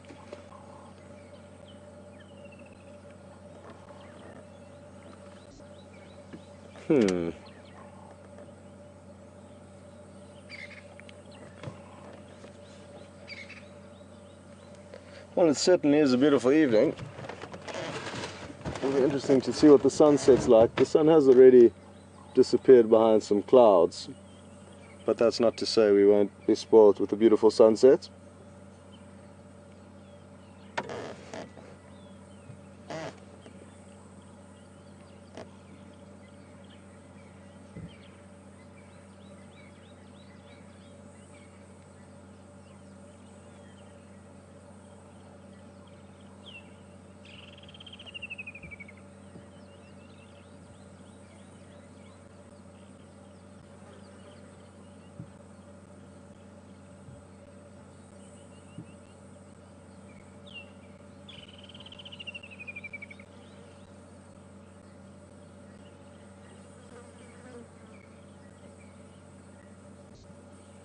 Let's go and look what this big male's up to. I can see him getting harassed by some flies, so this might be useful for us to try and show you.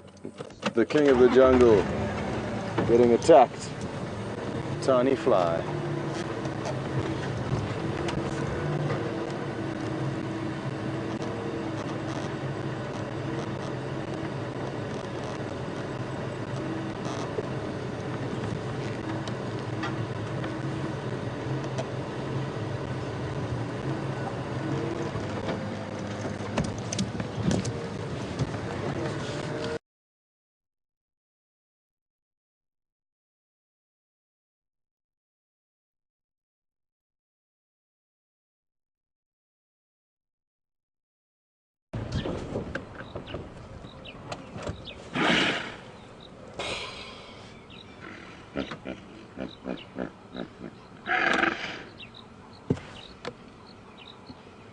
Just being greeted by the hippo. Welcome back to us.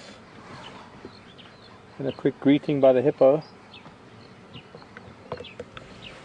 There is a little bit of a sunset developing. We might be able to get to that shortly, or in some time. We're not really in the ideal position for it here at Buffelshoek Dam. Just a lone hippo bull that seems to be waking up.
Hi Sarah, in California.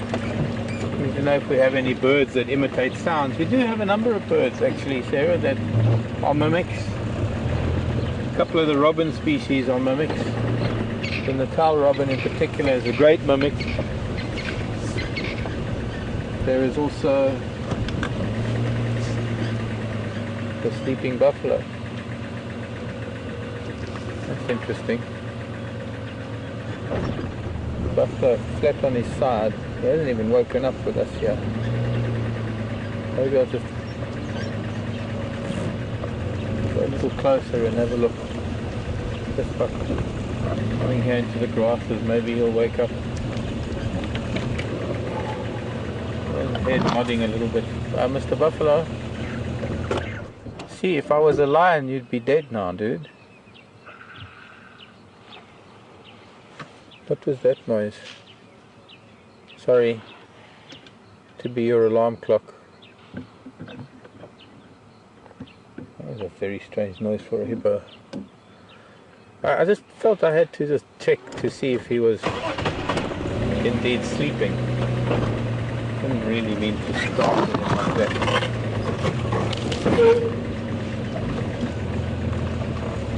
that. Our greatest mimic here, Sarah, is the fork-tailed drongo, which has an incredible repertoire. In fact, it can pretty much reproduce any whistle, any sound, any combination of notes, to the point of actually having them copy something. You could try and whistle a tune, not a very complex tune, although I never really thought of how complex it is, or how complex they can be. It must be a lot more so than what we can do, but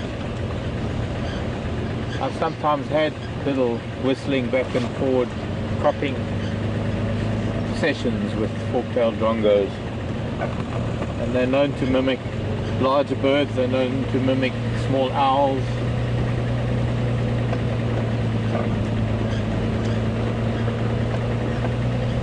Quite comical, really.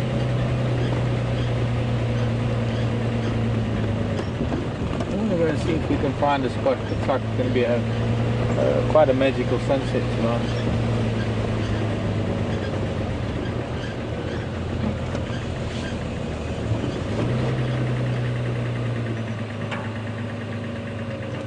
Now, there were some cats here today.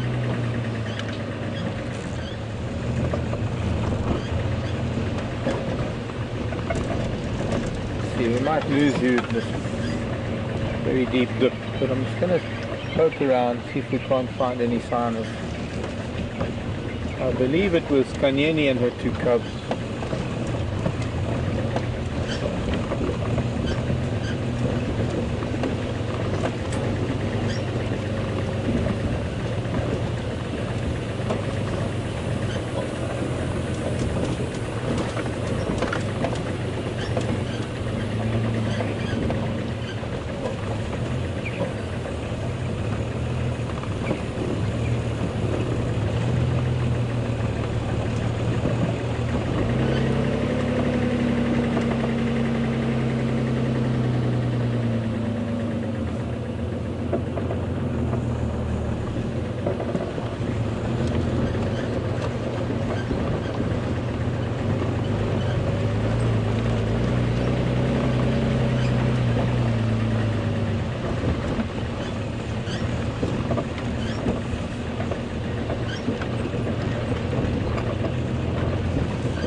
Somebody was there, probably looking for these leopards.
Looks like somebody's already tried deep down here.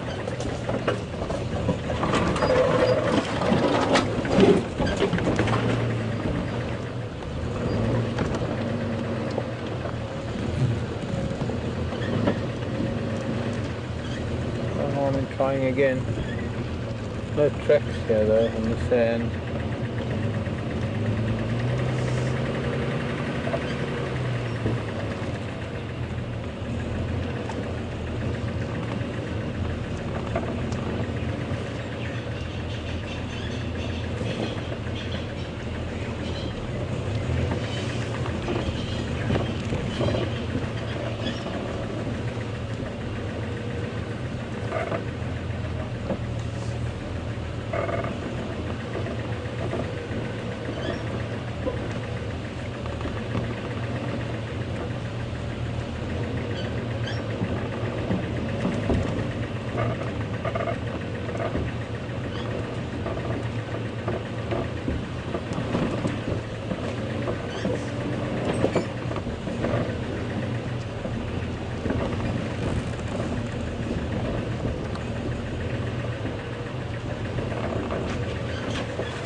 along the buffalo thorn.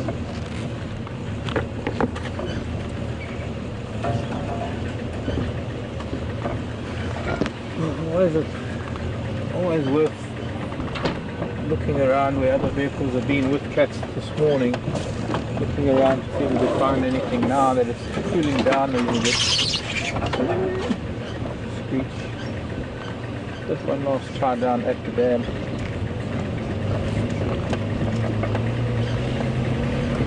Try again at the water and I might get to see a sunset there.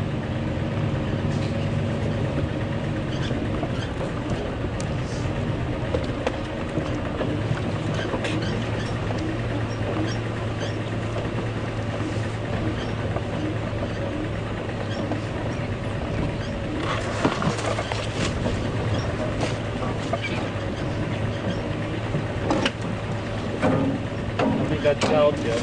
Pardon? Something got trout here. It's a lake.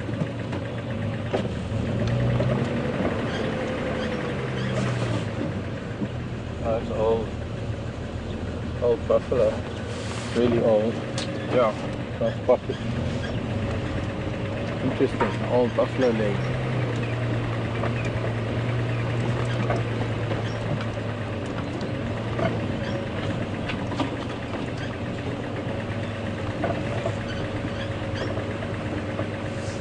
Just the leg bone, by the way.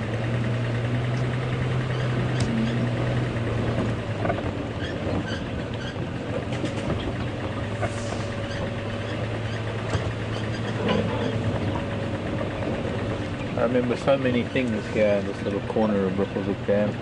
Oh, that hippo's doing an open mouth display. So much we've been more of that, but I think it's time we maybe just poke our head in here for a quick sunset view.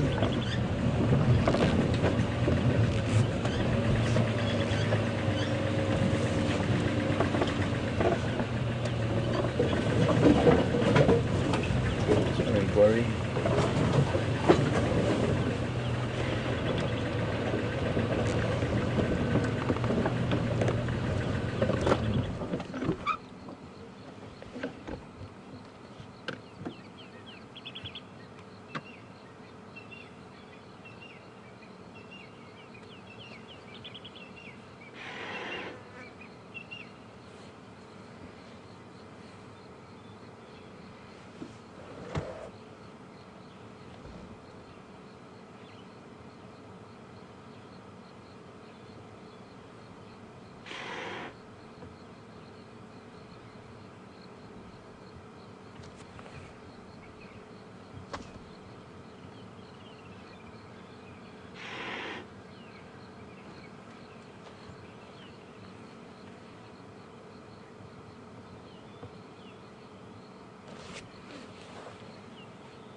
Let's see, are we going to get a display now? Are we having a peekaboo moment for the hippo?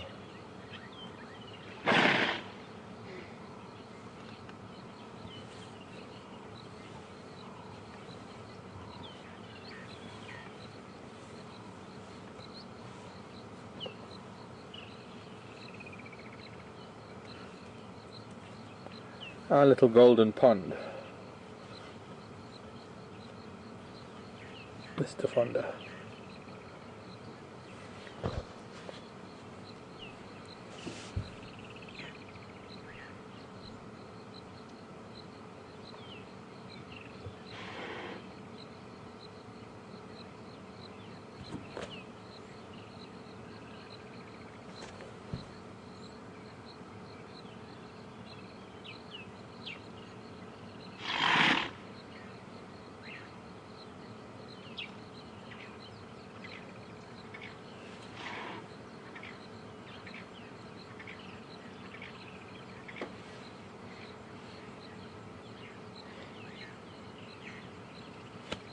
Jilly in the UK, wanting to know which animals are the hardest to predict. Which animals I think are the hardest to predict? I think humans, Jilly. Got to be humans. But if we're excluding humans, Well, I don't know. It's hard to. I can't answer that. I'm afraid you can't compare the animals when it comes to that sort of thing. You can't compare there's nothing to compare. There's nothing to. Gosh, I don't even know how to begin answering a question like that if it's regarding animals. Maybe buffalo. To settle on something, maybe buffalo.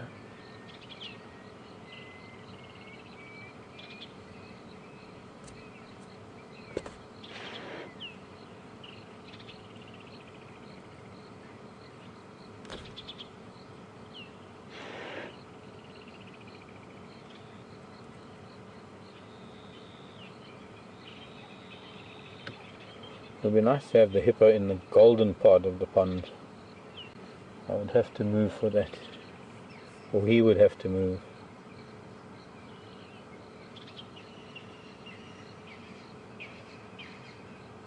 The movement of the surface because of a slight breeze looks like it's flowing, looks like it's a river. Quite fast moving from left to right, but it is actually still water. It's in a dam. Only the surface ripples that are moving.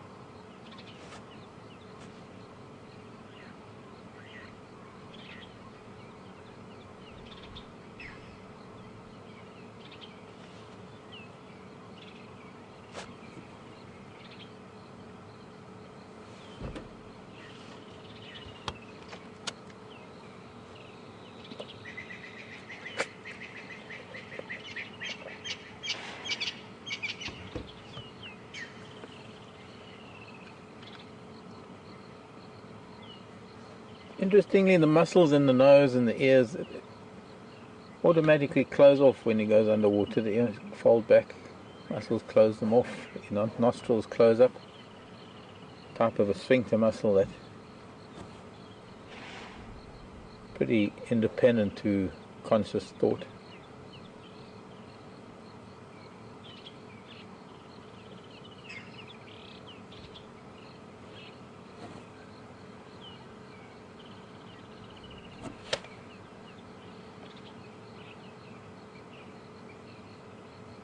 Well, let's move along.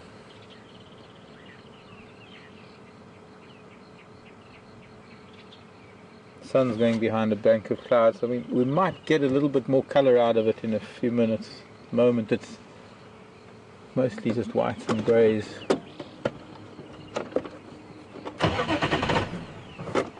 Hang on.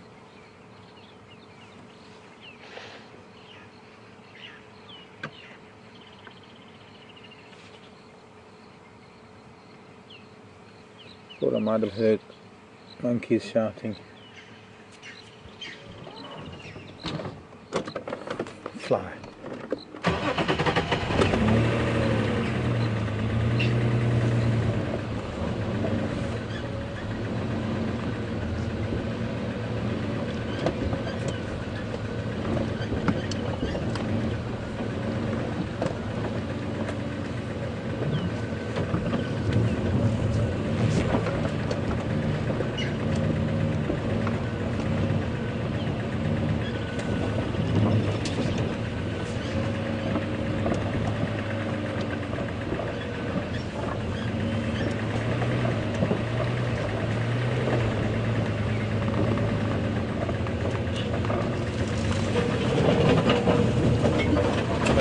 I went over earlier, it springs back up again.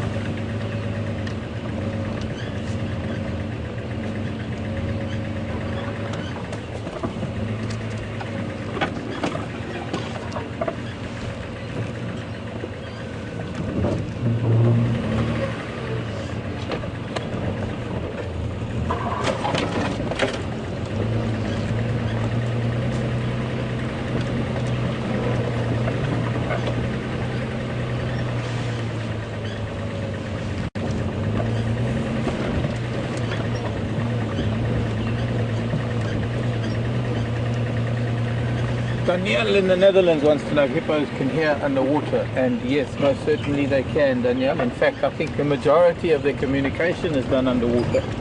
There's more communication underwater than there is above water because of the properties of water and the ability for sound to travel the way that it does in water. So yes, most definitely. I think they have a completely different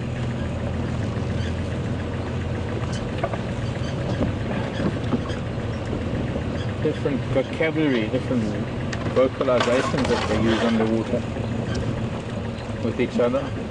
I think we're only just beginning to understand a lot of that.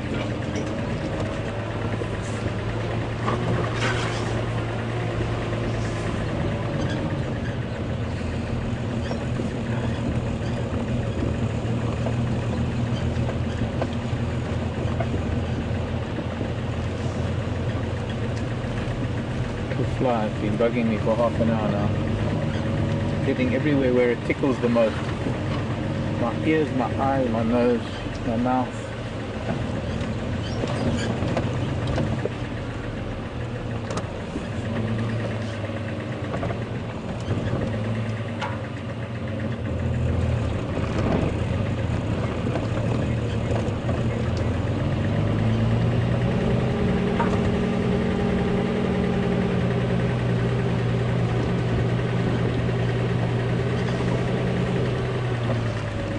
The antenna here.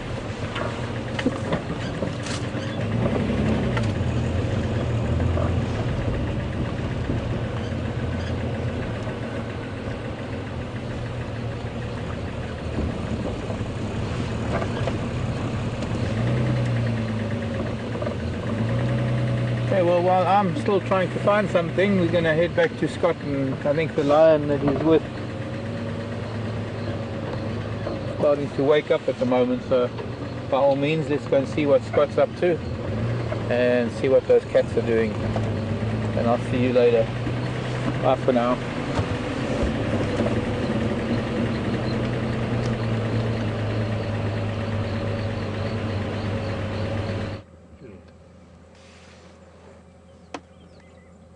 Welcome back, and as you can see, the lions have changed their sleepy posture to a slightly more alert one, and if that, well, it was only temporarily, but in general they have been starting to get considerably more active. So the next half an hour is another yawn coming from another one. Sadly, and I will reiterate, I don't have a monitor, so it does make it very difficult for me to narrate according to what you're looking at. But the other members of the pride are starting to groom themselves and their heads are up, so in the next half an hour I'm sure we will continue to see them slowly start waking up, and I'm hoping we're going to see a lot of bonding between the different members of the pride. It really is something wonderful to see. So that is something to look forward to, all of them reaffirming their bonds, and then hopefully, if we get very lucky, we'll have all 8 of these lions on the move, sooner rather than later.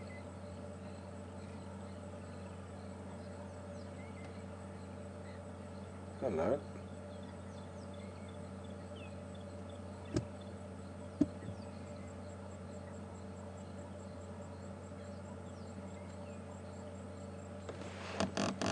So the one that just yawned looks like she's a young lioness. Oh.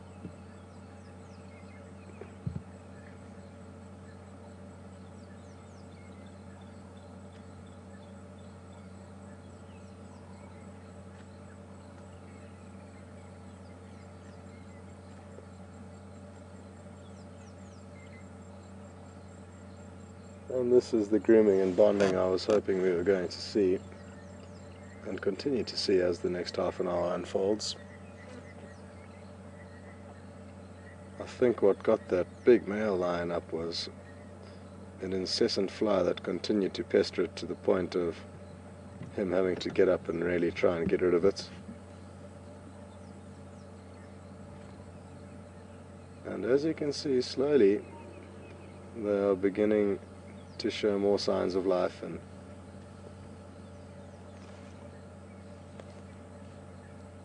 it has been at around this stage of the evening that lion are starting to show more action and activity at this time of the year. So as soon as we got here, I looked at my watch and said in hopefully an hour's time they would start performing, and they're on cue, which is good. Oh, this fly's going for the male again. Oh!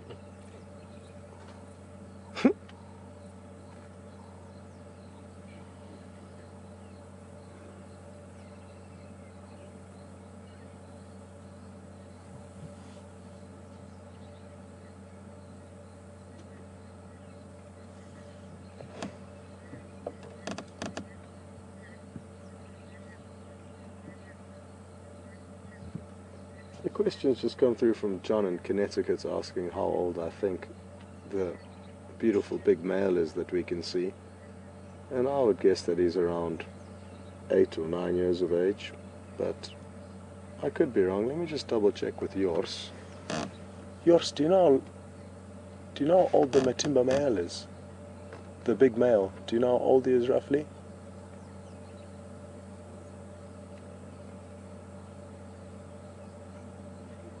And if you were to guess? Yeah. Yeah. How old is Matimba? Matimba, how old?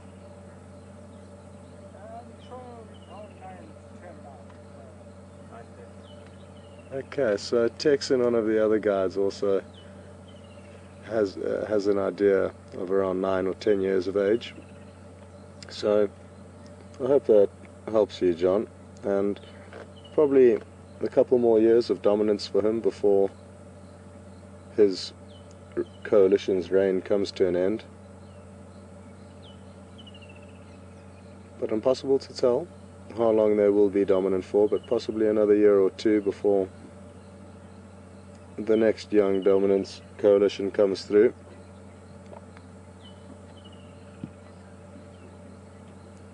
In my experience, it's at around 5 to 6 years of age, 5 to 7 years of age, that male lions are able to acquire their own territory and dominance over that territory. And then it'll be, depending, 4 or 5 years of dominance before they become too old and too battered to continue the rugged life that lion live.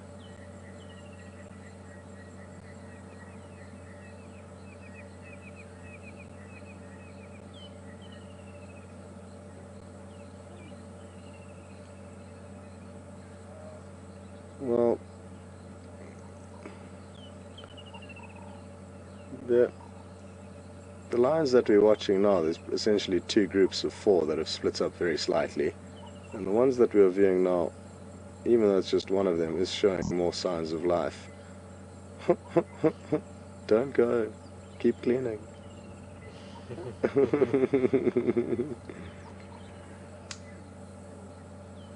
So I'm glad we are here, because the other ones did have their heads up for a while, but on our back to sleep.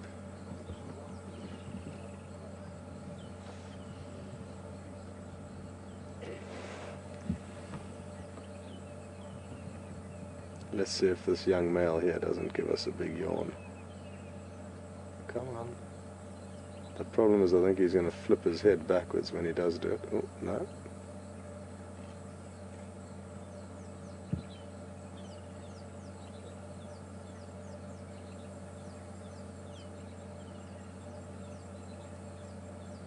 Sniffing the air.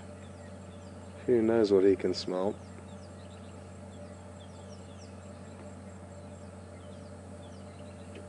But he certainly is picking up something. And there's the yawn. Beautiful.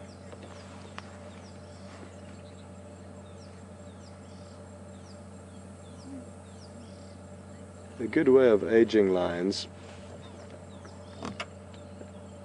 is by looking at the quality of their teeth. And judging by those ones, they're in perfect condition, and that does help indicate that he is young, despite the fact that he does have a very small mane.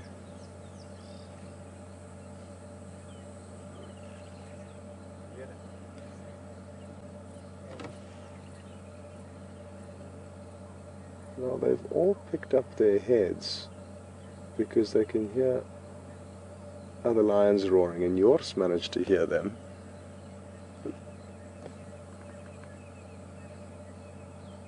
But I sadly can't.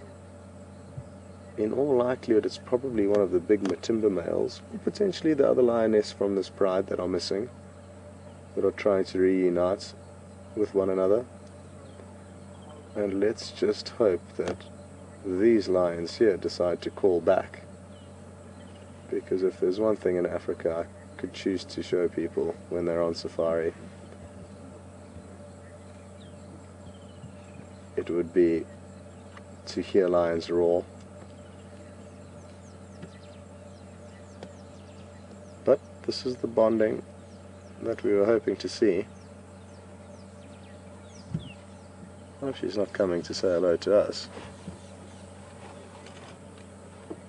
I think it's just a toilet break that she's excusing herself for. So that does look like a young lioness. In all likelihood, probably the sister of the young male that we've just seen yawning. And the rest of them are slowly getting up, which is wonderful. Not these ones, the other group of four that are sadly obstructed by a vehicle, so Brian won't be able to show you just yet. But what I am going to... oh, no. We should be able to wait here. It looks like the one lioness is heading across to greet the other four. But I can't see her now. Ah, there she goes. That's the big lioness there, the oldest one that let off that little snarl. I'm just going to creep forward a meter or two.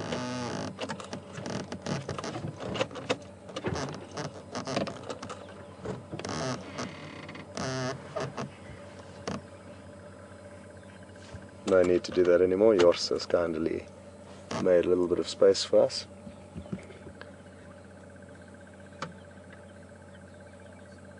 Now, very interesting, folks, that there were lions calling. It's hard to tell exactly how far away, but I'm guessing around 3 or 4 miles away from here. We could very faintly hear them.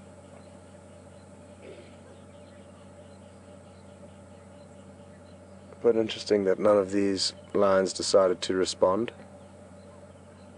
Who knows, potentially it was another pride that they don't want to let know their whereabouts.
Yeah. There started with 6. Okay. Now there's 4 there. And for more than 2 years now, we haven't seen it together. Okay.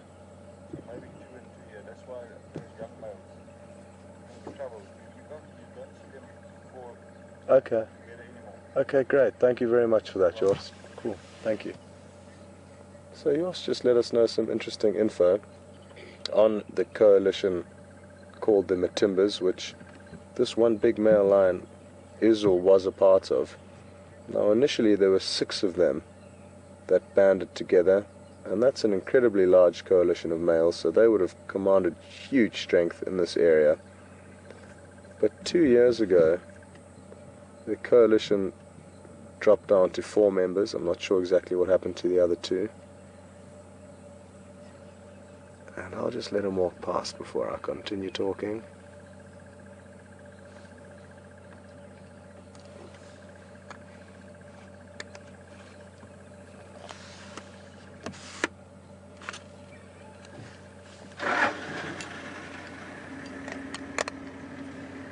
Absolutely beautiful. He is huge. And as I was saying, there used to be 4 of them. Now there's only 6 of them. Now there's only 4. But in the last 2 years, the 4 of them have not been seen together. So it looks like they've split into 2 groups of 2. And what this means is that they've lost that strength that they would have had when there were 4 of them together. And it'll be interesting to see how much longer they can maintain this stronghold over this territory. Only time will tell.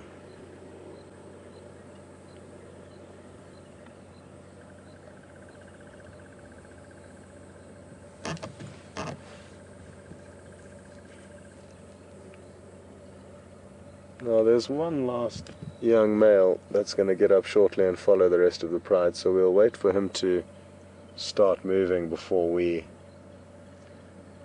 move in from this position. I'm guessing he might go and say hello to the rest of the pride, which have all now joined together, as you can see.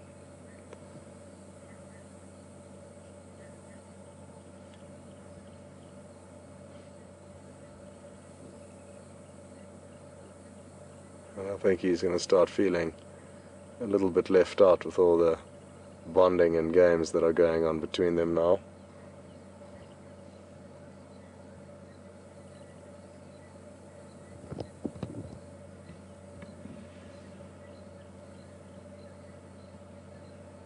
So a large variety of different sized youngsters in this pride.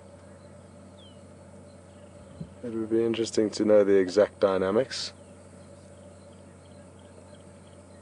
But then again, it is also nice not to know every last bit of information about an animal and simply wonder about their age or their background and what they've been through.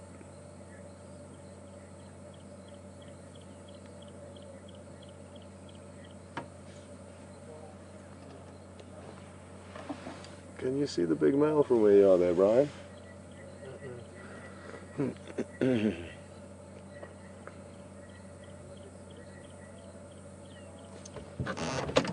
just going to move forward a little bit and try and get a slightly better view of the rest of this pride that are all basically lying on top of one another, it appears.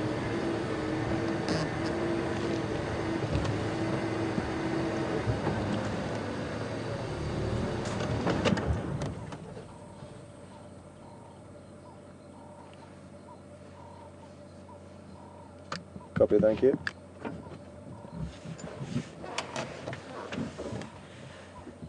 Well, imagine waking up amongst all of them.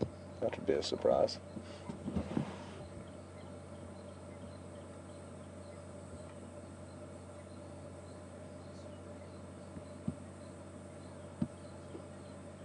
No, I don't actually have any sign of where the male is, but I think he's fast asleep on the road. Another vehicle is watching him, but we can't see him from here, and I think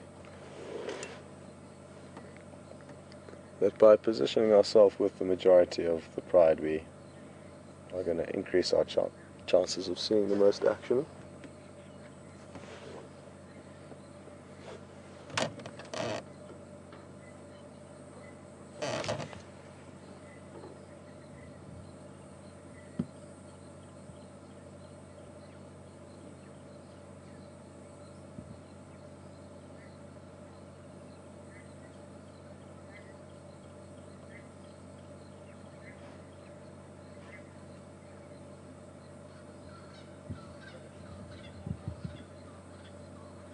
Another thing you may have realized when one of the smallest sub-adults was moving around and playing with the other members was that it was very skinny, and that again just reaffirms the fact that there is a very distinct hierarchy, and the strongest and biggest get the most food, and the youngest and weakest, or oldest and weakest, get the least.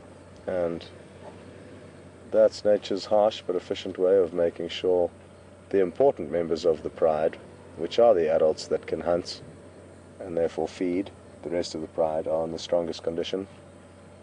There's no use having 10 full-bellied fat cubs that cannot actually contribute to the pride and having 3 or 4 skinny mothers. It's better to have things the other way around. Even if you do lose cubs, the mothers can always give birth to more. But if those mothers pass away trying to raise cubs, the cubs will also then pass away. So it's most important for the adults to look after themselves, and that is what happens out here.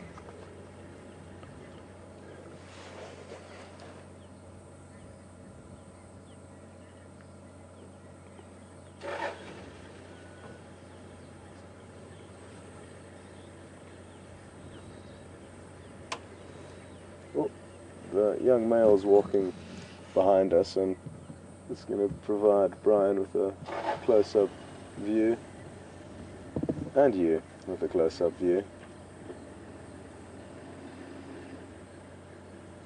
of this beautiful animal. And hear him peeing. Interesting. So he is having a pee, and apparently Brian is picking it up through his microphone, so he should have been able to hear that. And let's see what happens here. Beautiful. I wonder how many of them he will greet, if it's all of them or just that first one.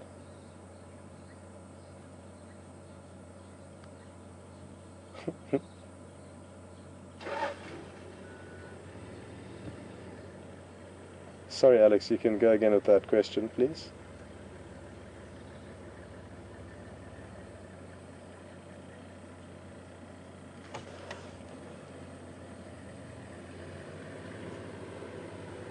James in Kansas City has just asked a question, and that is whether it's normal to hear lions roaring from far away. And it certainly is. You can hear lions roaring from just over 5 miles away in perfect conditions, and that's audible with the human ear. So it's a very, very loud roar.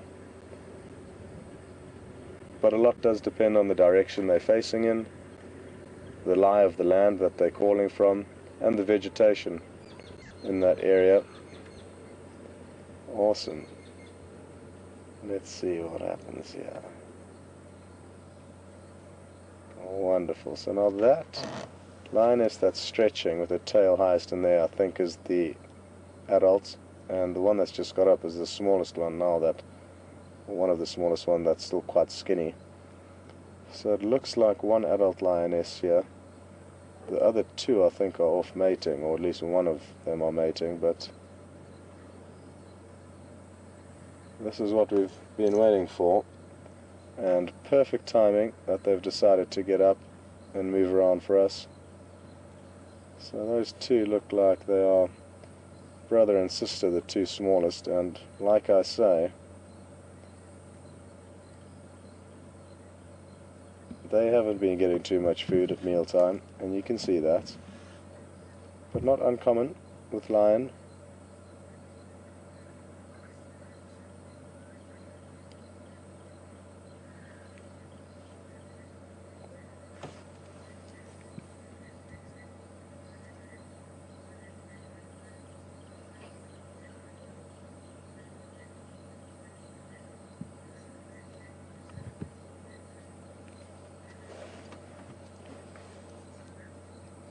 A copy, thanks Alex. We'll see how it goes. Thank you.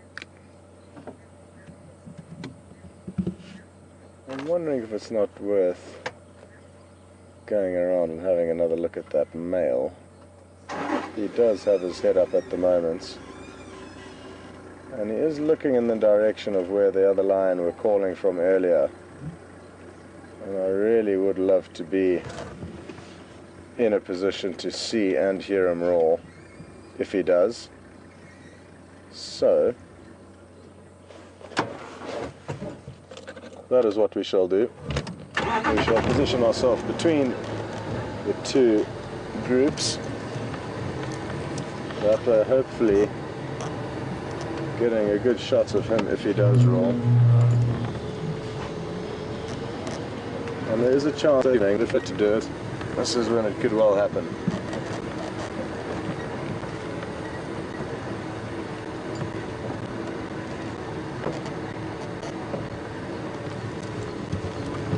I don't know how exactly to approach this, but the way it will be nice and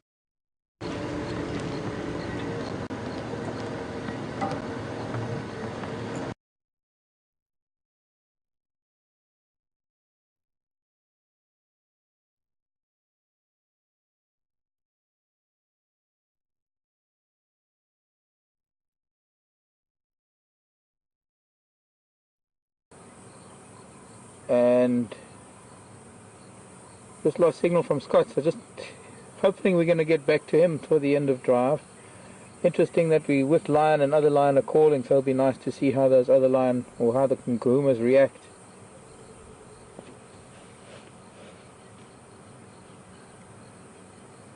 A monochrome sunset tonight, not much colour in the sky. The sun has pretty much disappeared and it's leaving a really lovely afterglow. I only hope that we're going to get Scott back before the end of drive.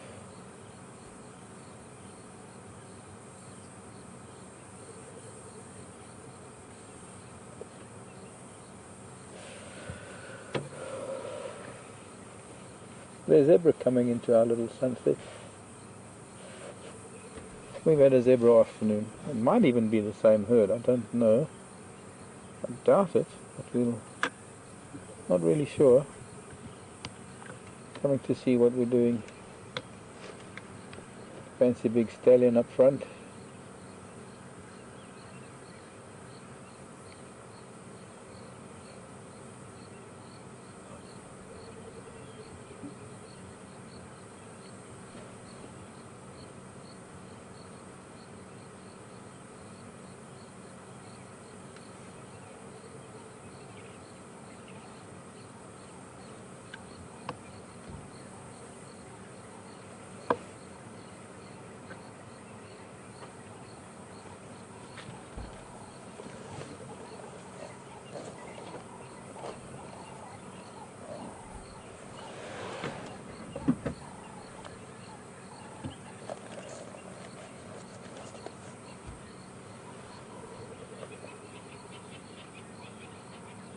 Sounds like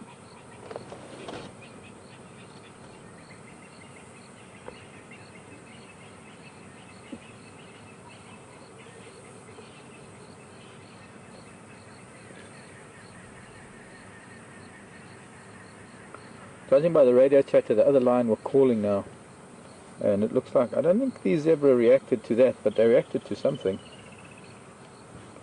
I didn't hear anything. I've got an earpiece in my ear. I'm probably a little too far away to hear all of that.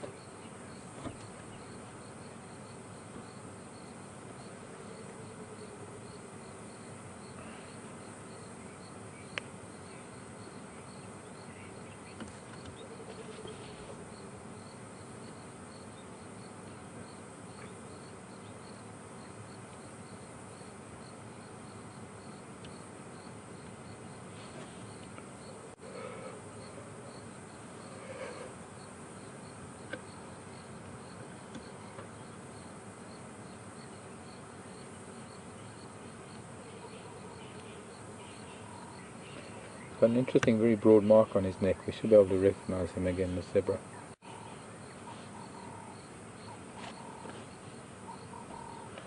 So, sounds like we're going to go back to Scott. We got picture and signal back from him.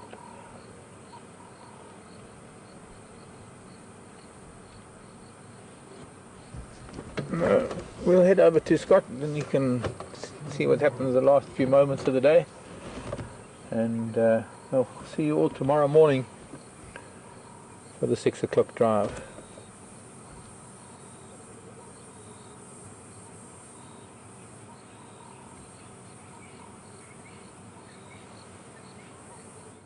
Cool.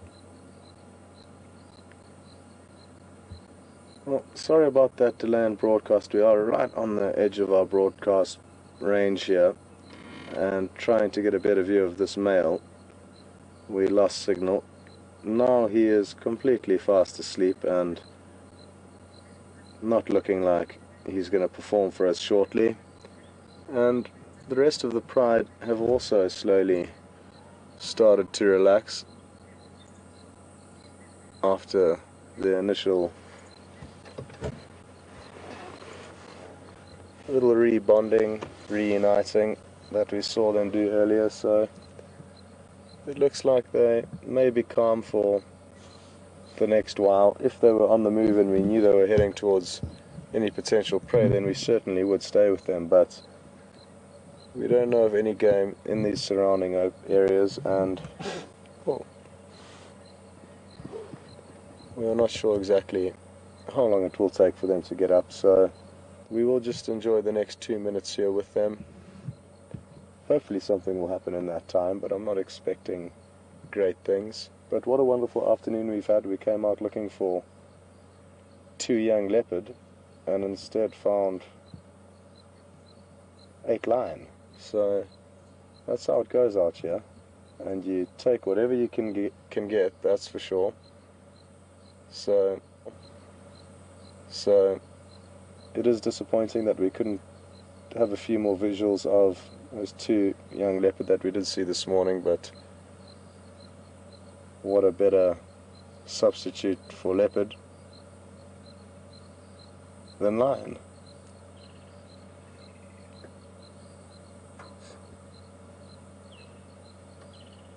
But as you can see, they are still very lazy, and I'd just like to say a big thank you from Brian and myself for joining in, and also from Mark and VM and Alex in Final Control. A big thank you for joining us this afternoon, and also a big thank you to Joris, who also helped us this morning with the leopard. He's helped us again with the lions this afternoon, so hopefully myself and Mark find some animals and call him in. But for the next few moments, let's just finish off with the lions sharpening their claws on the tree before they start their evening hunting.